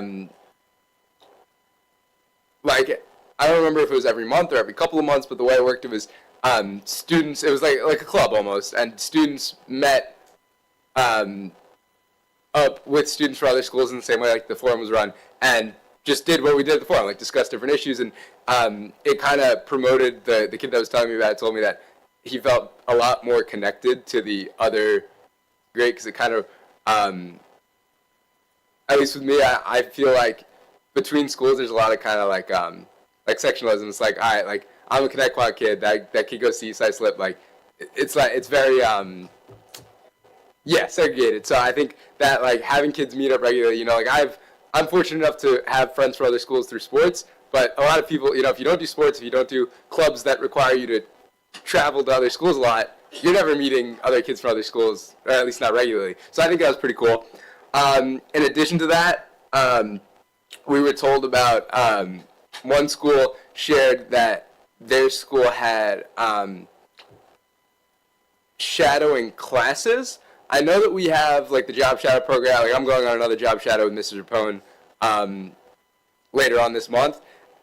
But she was saying that they have at her school classes, and I don't know if we have something similar. I've never heard of it. If we do, But classes where they go and shadow, like I think the example that she cited was, it was in nursing, so it was at, like, I don't remember if it was a hospital or some sort of medicine related thing. So I think that's really cool. And then the one other thing, we talked a lot about how I'm a big AP student. I've taken a lot of AP classes. I've kind of always been on like the accelerated tracks for classes. And one of the things that we talked about as a benefit to those, besides just the college credit, is they really teach you a lot of research skills and how to, not just things, but how to extract information. And somebody shared that they feel like the more like on level, like Regents level classes don't do the same thing of teaching students how to research and vet information and kind of go out and learn for themselves, which I think is a really important skill because, you know, I don't remember most of the things that I learned from 10th grade AP seminar, but I remember the skills of here's how you get research, here's how you properly vet a source. So I think that could be a skill that if it's not already in those Regents level classes, it should definitely be implemented in. And yeah, that's all I had. Thank you. Wow, Mr. Ibrahim, those are really great points that you brought up. I love the club fair. I'd like to know a little more about this class shadowing, right? The whole class goes and shadows up. From my understanding, I think it was like in the same way that we have like the school, like in the same way that we have like all right, this period's a class. It's like, or maybe more similar The whole to BOCES. class would go. Yeah, I think so. I don't know if it's like, I don't know. We only talked about it for a little bit because we went through like a lot of topics, but I would imagine it's not necessarily like, all right, yeah, this big cohort of 30 kids is going to this one place. Maybe a little bit more broken up, or maybe just smaller class sizes. I'm not 100% sure, but I thought it was really cool. I love that, and I love all the ideas that you brought forward. And I just want to take a moment to congratulate you. Because I saw that you were in the 1500 club for your SATs. Congratulations to you and to the other gentleman that joined you. Thank you very much. Yes, Michael Fabry. Yes, that's quite an accomplishment. So kudos to you. That's great. Thank you very much. Thank you. So that was going to be my number one note, Michael, that congratulations. But I also would like to talk about the club fairs. So for several years since I've been on the board, I've been asking for the program to come back. When your older brother was in school and my older kids, we actually had that. So we had ninth grade orientation. You went to ninth grade orientation. Every club was there. So parents went around to see every club, and you went back to your kids and said, oh my goodness, I saw this club, blah, blah, blah, you know, everything that your kid would be interested in. And I said that made such a difference because I remember going to every one of those tables and asking questions and bringing that home to my students. So anybody that has older kids in our district, if they remember that ninth grade, it was in the evening, you would go, you could see all the tables, and then you sat in the auditorium. They went through each director or class heads would come and talk about what electives they had, what programs we ran, everything. That sometimes when our ninth grade students are in there, they're not listening as closely. But when parents go to these things, they're listening. They know what is being offered. So I would love to see that come back because it really, I agree with you. It was great and wonderful and supported all the different clubs and the different programs we had. Yeah, just sorry, one quick thing. I volunteered last year during, I think it was like the math department, or it was curriculum night as a whole, I think. And I was there to help out with the math department, talking about some of the, something like the electives. I think we might have also done clubs. I feel like I remember talking about the clubs, and then I got to talk about a lot of the computer science electives run through the math department. And I think stuff like that is great. I think it's even better when it's at something like during the school day or something like orientation where it's like it's not, no one wants to come at 7:30 at night back to the school to go to curriculum night, you know? But like if they're already at the school for orientation, they're already at the school for the school day, it kind of makes it a little easier where they're kind of forced to pass it and be like, oh, hey, that might be interesting. Yeah. I also think that having it during the school day, the parents might not, they might think they know what their child is interested in, but they're right. So they might see a club that's like, oh, I would love to join this club. My parents would never think that I would join this club. So seeing the students seeing the clubs, I think, is great. Yeah, I was just going to say, I vaguely remember there was times where, like, very brief push-ins to the classroom, I think, happened too. Like, if I was in, like, a digital art class, if there was some sort of club that kind of coincided with that, like they would just come in and tell us about it, because to be so for real, if my mom when I was in 9th grade came home and was like, oh my God, this club sounds so cool, I promise you I'm not going. No shot. So I'm sure the parents can learn about it, but like my mom coming home at that age and being like, I think this would be cool for you, I have now solidified that is not something I'm going to be part of. So I think it's important for that. But I do remember it was a brief. I didn't have those kids. You're so mean. I do remember it was like a very brief thing into the classroom. The club advisor would just come in and tell us but it always made sense with the class is the point. Like that type of class and that club made sense together, and that was helpful. Yeah, I'd like to see if we can work on doing that for the high school and even the 2 middle schools, because those 6th graders go there and they want to be part of something maybe. They can see what their friends like, so maybe we can look into doing something like that for both middle schools and the high school for next year. I think it's a great idea. I will say, kind of on what Jackie just said, there are two electives that I took throughout high school that I 100% would not have known about if I wasn't told about it in middle school, like science research with Mr. Halloran. There's 4 of them. I only took it freshman year. I only took science research 1, but I only took it because in my earth science class they had a whole thing where he came and told us about it. And then there was a computer science elective that was told about it. I know during the Algebra 1 class Mr. Brady comes and teaches the students the programming, and he told us about it. So I think sharing that information early on, and then still continuing during high school, I think during the middle schools too, is a really great idea. Thank you. Okay, I will now open the floor to the first open public comment portion of the agenda. I will call individuals forward one at a time. Please wait for my acknowledgement before stepping up to the podium. You should have received a number card from security on your way in. If you have not, please see a security guard in the back of the room. Any person wishing to address the board shall address the board president. Comments shall be kept as brief as possible and relate to school matters only. Each person will be limited to 3 minutes for 1 or more topics. Individual employees, parents, or children should not be identified by name, title, position, grade, or building. The use of foul language and threatening comments will not be tolerated, and the board will consider a recess until order is restored. In accordance with Policy 1230, public comment will not exceed 30 minutes. If there are additional persons wishing to speak, the board may consider a motion to extend the time. Go. Number 1. You're in. Okay. Good evening, all. One thing I used to hear when I worked for a living, numbers don't lie.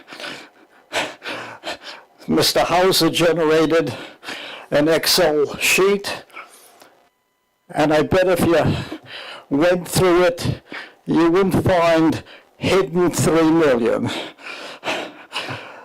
We just have to balance it. I totally agree what all the board members said. Nobody wants to hurt children, and you can't get rid of staff. And as far as looking for insurance, you can. I ran into that only this month. I manage a nonprofit, and they complained the insurance was too high. And I went around running for other people. I couldn't find it cheaper. But we self-insure, but you could try looking to the insurance people. Years ago, on one of my first jobs, and worked in engineering, I was on the 2nd floor, and on the 1st floor, there was a production line. The production line never stopped. It always kept on going. And I said, how is that possible? Don't they have problems? And they said, of course they have problems. I said, what do they do when they have a problem? They are told to make a decision. If they make a right decision, all well and good. If they make a wrong decision, well, we'll fix it at the end of the production line. But the production line never stops. Education never stops. We have to make a decision someplace, somehow. And I know I was told one time, You can't tell volunteers what to do. Well, not telling you what to do is just unfortunate. You have to have a balanced budget. Okay, there's only so much money coming in, so you could lie about your expenditures, right? Other districts did that, but they got caught in the end. Where's the money going to come from? How are you going to pay the bills? How are you going to do your programs? You can't do that. Okay, maybe some more will come from the state, but that's wishful thinking for all of us. Someplace, somehow, you have a list of things you want to cut. I understand that. Someplace, somehow, some way, you're going to have a balanced budget. You're going to have to make some very hurtful decisions. If anyone was ever caught between a rock and a hard place, certainly we are. We certainly are this year. Because you're going to have to present a balanced budget. You can't have a little $3 million hanging that you can't resolve. I don't have a fix for you, I really don't. It's your job. Thank you. You're more than welcome. Thank you. Number 2. I'm like, is that April? Number 2? Hi. So I can only compare what you're all doing to like a household budget.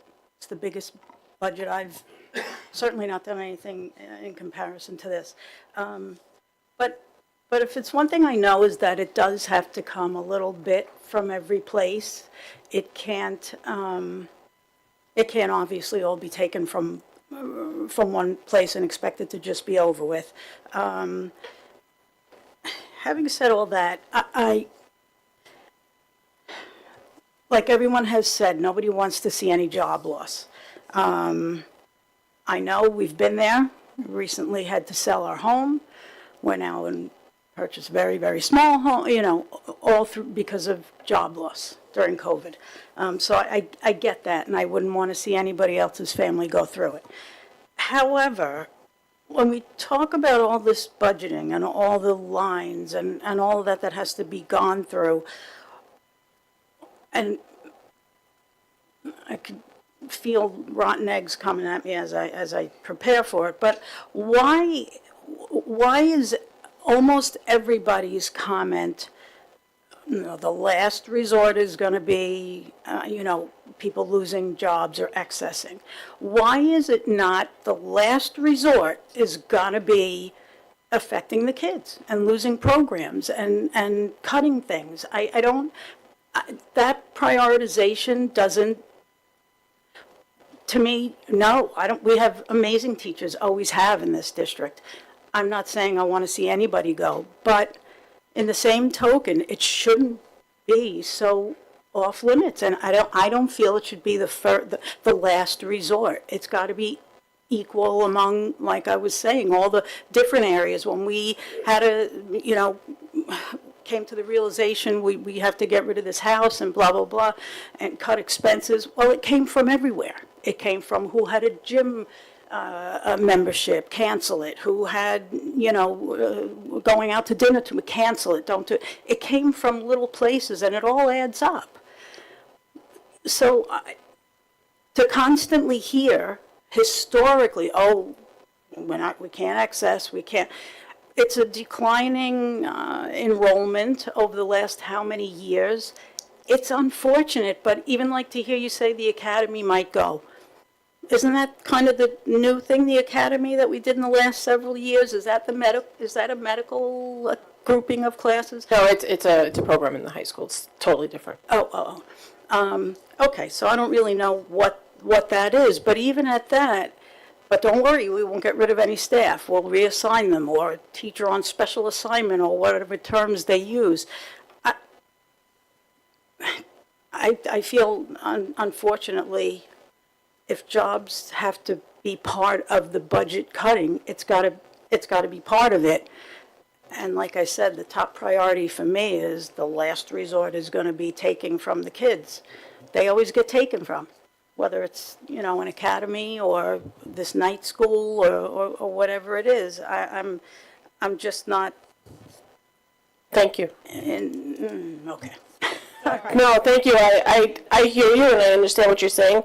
And our first priority, and I will not speak for everybody, but I believe we all share the common goal of kids first and programs first. And I forgot who said it, but somebody here said it tonight, that cutting staff affects kids. So we do prioritize that also in making our decisions and keeping staff over a program. So we try to see where we affect the kids the least, just to be fair.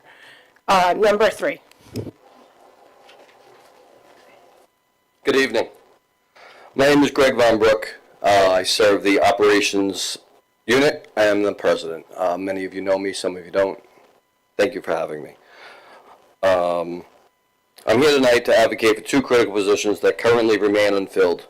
One is set to retire at the end of April. One is already retired, been promoted, and stands open. Our maintenance mechanic and groundskeeper. It is vital for the board to understand that any cuts or delays in staffing these roles will not only set our department back, but will leave the district worse financially in the long run. These positions are our first line of defense when it comes to the health and safety of our students and staff. When people see a groundskeeper on a job listing, they might think of the aesthetics of the building or mowing the lawn. But the reality goes much deeper. Behind every accolade of our sports or music department programs is the groundskeeper. He's worked tirelessly to ensure the playing fields are safe and everything is ready. These are the individuals who plow through the toughest of storms when conditions are so severe that most of you won't go out of your houses, ensuring our campuses are safe and accessible. Furthermore, by managing our intricate irrigation system that we've recently taken on in the last few years, we've saved tens of thousands of dollars in contract fees and it would continue to add savings to the district. If we didn't do these in-house repairs ourselves, we would be spending contracted services, and those are exponentially more expensive.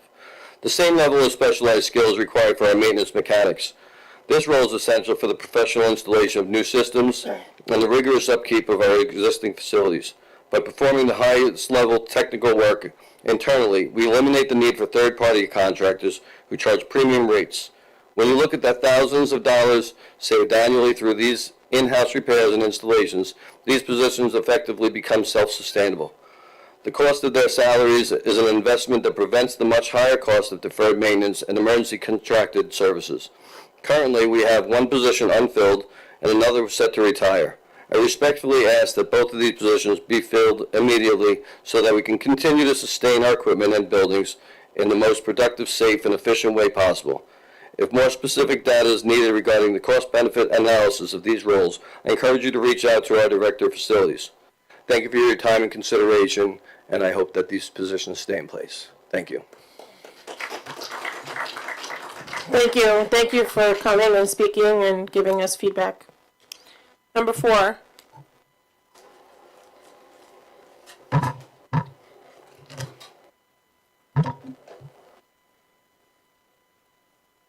Good evening. I want to begin by stating clearly I am in support of bringing more special education services in-house. Expanding in-district programming is something our community, including teachers, parents, administrators, SEPTA members, and support staff, has advocated for over many years. However, this is not a new idea. It has been brought forward multiple times in the past and was not supported, especially by April. That makes it fair to ask why now, what has changed? Successful implementation requires more than just an agreement. It will depend on administrative authority to mandate necessary training, consistent staff development and support, and long-term planning with sustainable funding.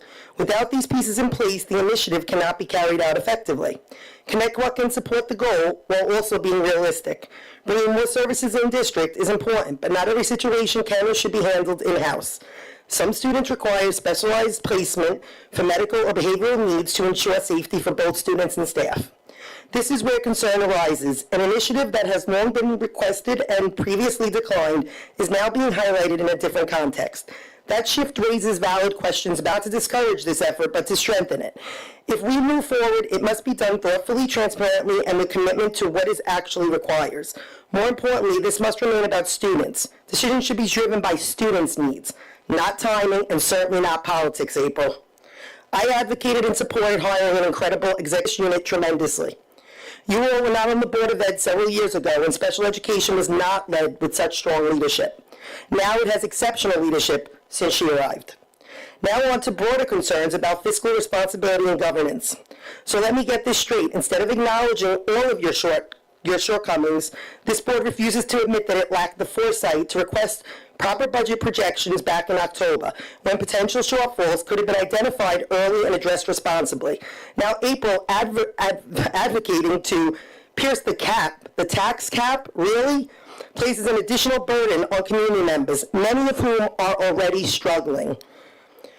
In past years, there was a clear and consistent process. Questions about budget projections were asked and answered, and the board provided direction on where adjustments should be made. It was never about placing unlimited financial strain on taxpayers. Yet this year, fiscal discipline, because of this board, appears to have been abandoned. Board decisions have been made that suggest a lack of restraint, including approving significant reimbursements that raised serious ethical and financial concerns. These choices that you made should have been made with a full understanding of the district's financial position, not after the fact and not because it was a board member's friend. This raises an important question. Were these decisions made in the best interest of the community, or were other influences at play? Board of Ed members targeted a long-time admin that may not tenure and keep her. You focused on targeting this lady rather than asking questions to help balance the budget. I hope in hindsight you see your very big mistakes due to your personal agendas. There are also concerns about board overreach. My phone has not stopped ringing from people looking for help. Trustees appear to be involving themselves in areas such as transportation and union-related matters. I'll get up and finish it after on the next one. Thank you. Number 5. Is there a number 5? No. Okay.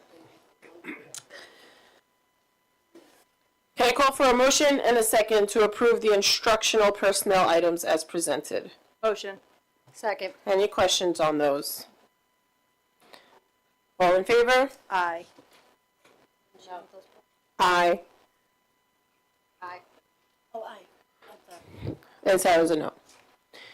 Can I please call for a motion and a second to approve the non-instructional personnel items? Motion. Second. All in favor? Aye. Aye. And Sarah's a no. Can I call for a motion and a second to approve? Yep, to approve items 2 through 13 of the consent agenda. Motion. Second. Any questions on those? Not a question. I just want to highlight one of them that I think is number 9, the Beats for Liam event.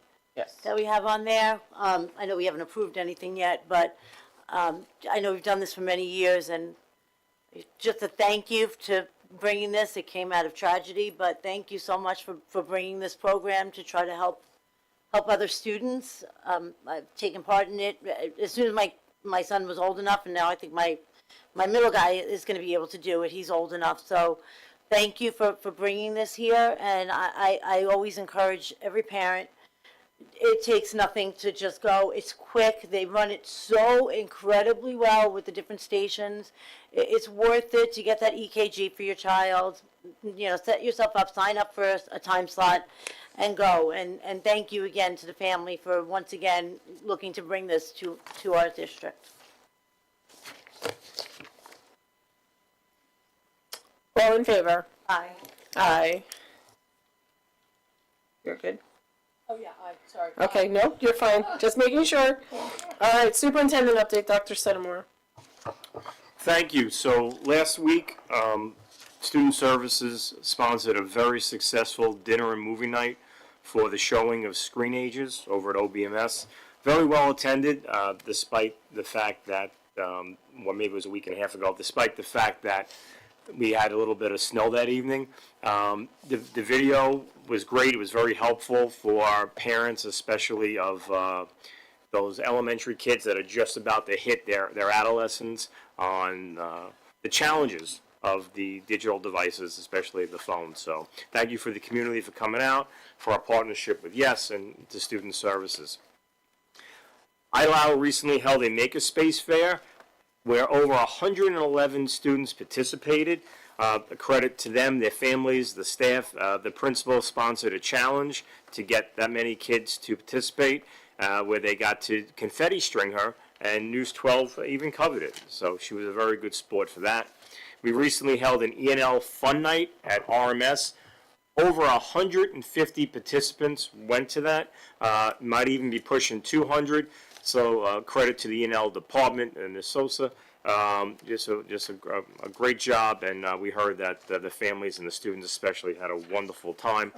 Over this past weekend, the high school robotics team was in competition at Hofstra University. This is actually a multi-day event. I had the opportunity to go visit with them and see a couple of their competitions on Saturday morning. Just incredible, the work that team does, and the tremendous learning. And what's really neat is that it's also a career pathway, because we have alumni who are part of the original robotics team who are now working in the field and now are giving back to help the program. So just great job by the kids, the alumni, and the staff involved.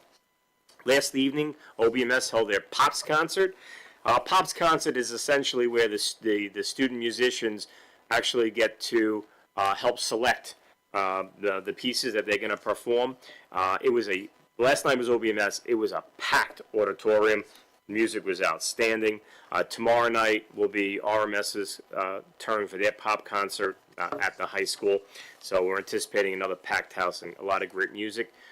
Earlier today, a very special person who has certainly visited our schools many times and visited many schools throughout, Holocaust survivor and author Marion Blumenthal-Lazan, presented to students at OBMS.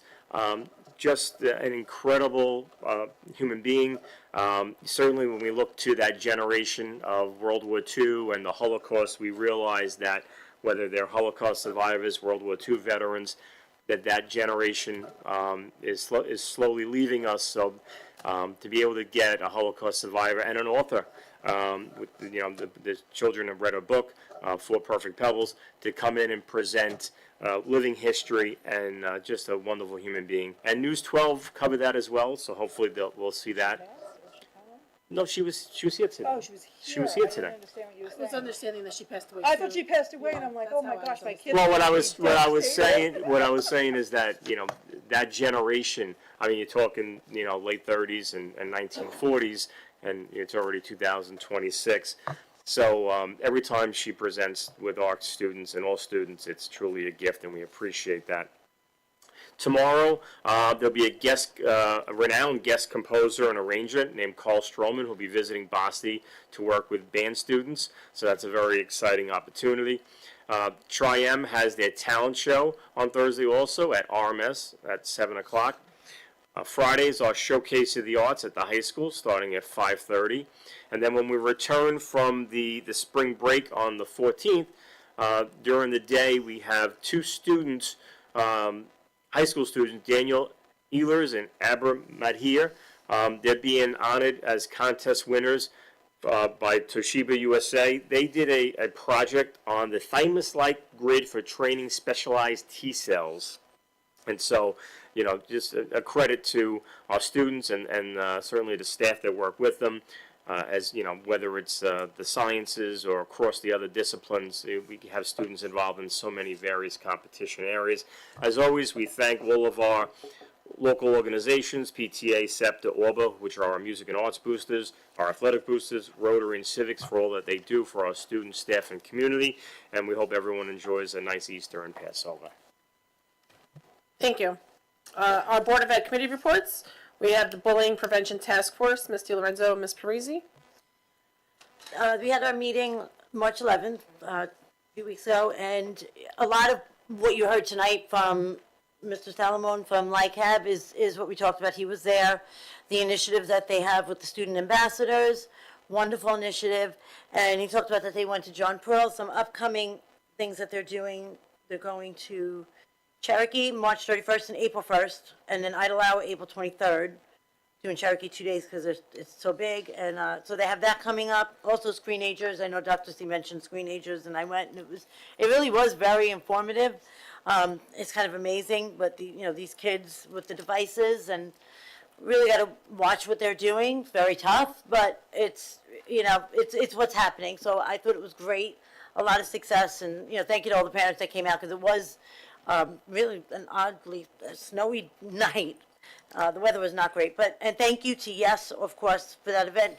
They're always part of our mental health initiatives and events, and they provided popcorn and some fun activities, and La Supreme provided pizza for everybody that night. So that was really great, and I think that's it for that committee. All right, thank you. We have the Technology Advisory Committee. That's myself and Ms. Terragrosa. Do you want to go, or? You can remind me if I forget anything. We went over, unfortunately, as we just saw, the world is expensive and the money is not never ending. So we did have a lot of ideas and things to expand Wi-Fi and cell tower, and among other things. Unfortunately, a lot of those are going to need to take a back seat for a little while. Just the cost component is obscene, like more than I could have ever guessed. We did make some district-wide changes to the Wi-Fi because that has been a pretty consistent point of contention between staff, students, and public. It is more secure, and hopefully with some of these changes you are able to, especially I know for anybody, I think it was like staff, students, anybody who's consistently in the building, not have to like re-authenticate consistently. Every time you log in, you think you're on Wi-Fi, and then like plot twist, you haven't had service for 7 hours. So there was some fixes we could make that did not cost millions and millions of dollars that our technology department has worked very hard on getting in place. Also for protection of data and privacy and making it more secure. Am I forgetting anything? They talked about looking at replacing some of the Chromebooks for the students, but also, again, at an astronomical price tag. So they are prioritizing which Chromebooks need to be replaced over those that do not need to be replaced right now, this minute. Like Melissa said, they are, there's a new Wi-Fi that you have to log into. There are instructions, so I believe they were emailed to staff and students. There is a caveat though, like apparently it won't work for an hour until after you've entered the building for the first time, so you can authenticate it. So just take that into consideration for the staff and students that are trying to authenticate the new Wi-Fi. I think that was it, right? Okay. Great, actually, and I do want to shout out quick to our director of technology among her staff. They have really done like ad nauseum research on cost of like the things like the Chromebooks and the features and what the kids, they've heard feedback wise, what do they want, what would be best for certain types of classes, like if they flip the screens flip backwards for those art and math things, like it's not just like we need to replace the Chromebooks, we should just look at this one and that's it. Like we were presented with 5 different options that they've looked at and what they found to be good, bad, and different. So it's not as simple as it sounds, and this is also coming because it's every 5 years. It's not just because they feel like replacing the Chromebooks. They do have what I will call a shelf life, essentially. So it's not really something that we're just looking to expend money on for fun. It's a necessity at the end of the day. Yes. So the curriculum committee, that was myself and Miss Ina Telly. Do you want to? I'll just be quick because I left all my notes at home due to the fact that this budget has consumed my mind. But our director, Stephanie Burns, was a guest speaker. She is the director of our science program. She came to go through which programs and curriculum we have already in place that encompass the new requirements being passed down by the Board of Regents for the Portrait of a Graduate. I was pleasantly surprised to see the things that we were doing already in the elementary school level that can, go towards the requirements that are needed. And, you know, obviously we have our science and all the other things that are on the high school level, but the elementary was the most surprising to me. What she said. So that's exactly what we covered. Ms. Burns came and just gave the portrait of a graduate overview requirements and how we are meeting most, if not all of them already. So that's great. The Disability Committee, Ms. DiLorenzo? It was actually a very short meeting. It was basically just to finalize the Disabilities Awareness Fair. Just some last minute details of things that we might, you know, things that are still needed for like vendors or food or items. But the fair will be Thursday, it's April 30th. The game begins at 4:30 promptly. And there's the kids performing national anthem at 4:15. So, you know, you want to get there a little bit early, and they're going to be doing the pledge and sign language, which is very nice. About 4:25-ish, they have it all planned out. So that was basically it. The flyer, I think, is, I don't know if it was put on Parent Square. Is it on Parent Square yet? Not yet. Okay. All right, there is a beautiful flyer out there that's coming your way. So definitely consider going and supporting them. This is the Unified Basketball Games. Kids are fantastic. So definitely consider that. It's Thursday, April 30th at 4:30. Thank you. Board of Ed topics, we don't have any listed right now, but I do have one that I want to bring up. So there is the mental health run, the 5K run being organized by Ms. Necken over at the high school. It is on Parent Square, so if you guys want to sign up for whoever wants to walk and or run the 5K, it is Sunday, May 3rd at the high school. It's an amazing event. There's a lot of mental health vendors there, and it's an event that I really enjoy. I don't know if anybody has any Board of Ed topics they want to bring up. Okay. I will now open the floor for the second open public comment portion of the agenda. The same rules apply from the first time. Number one.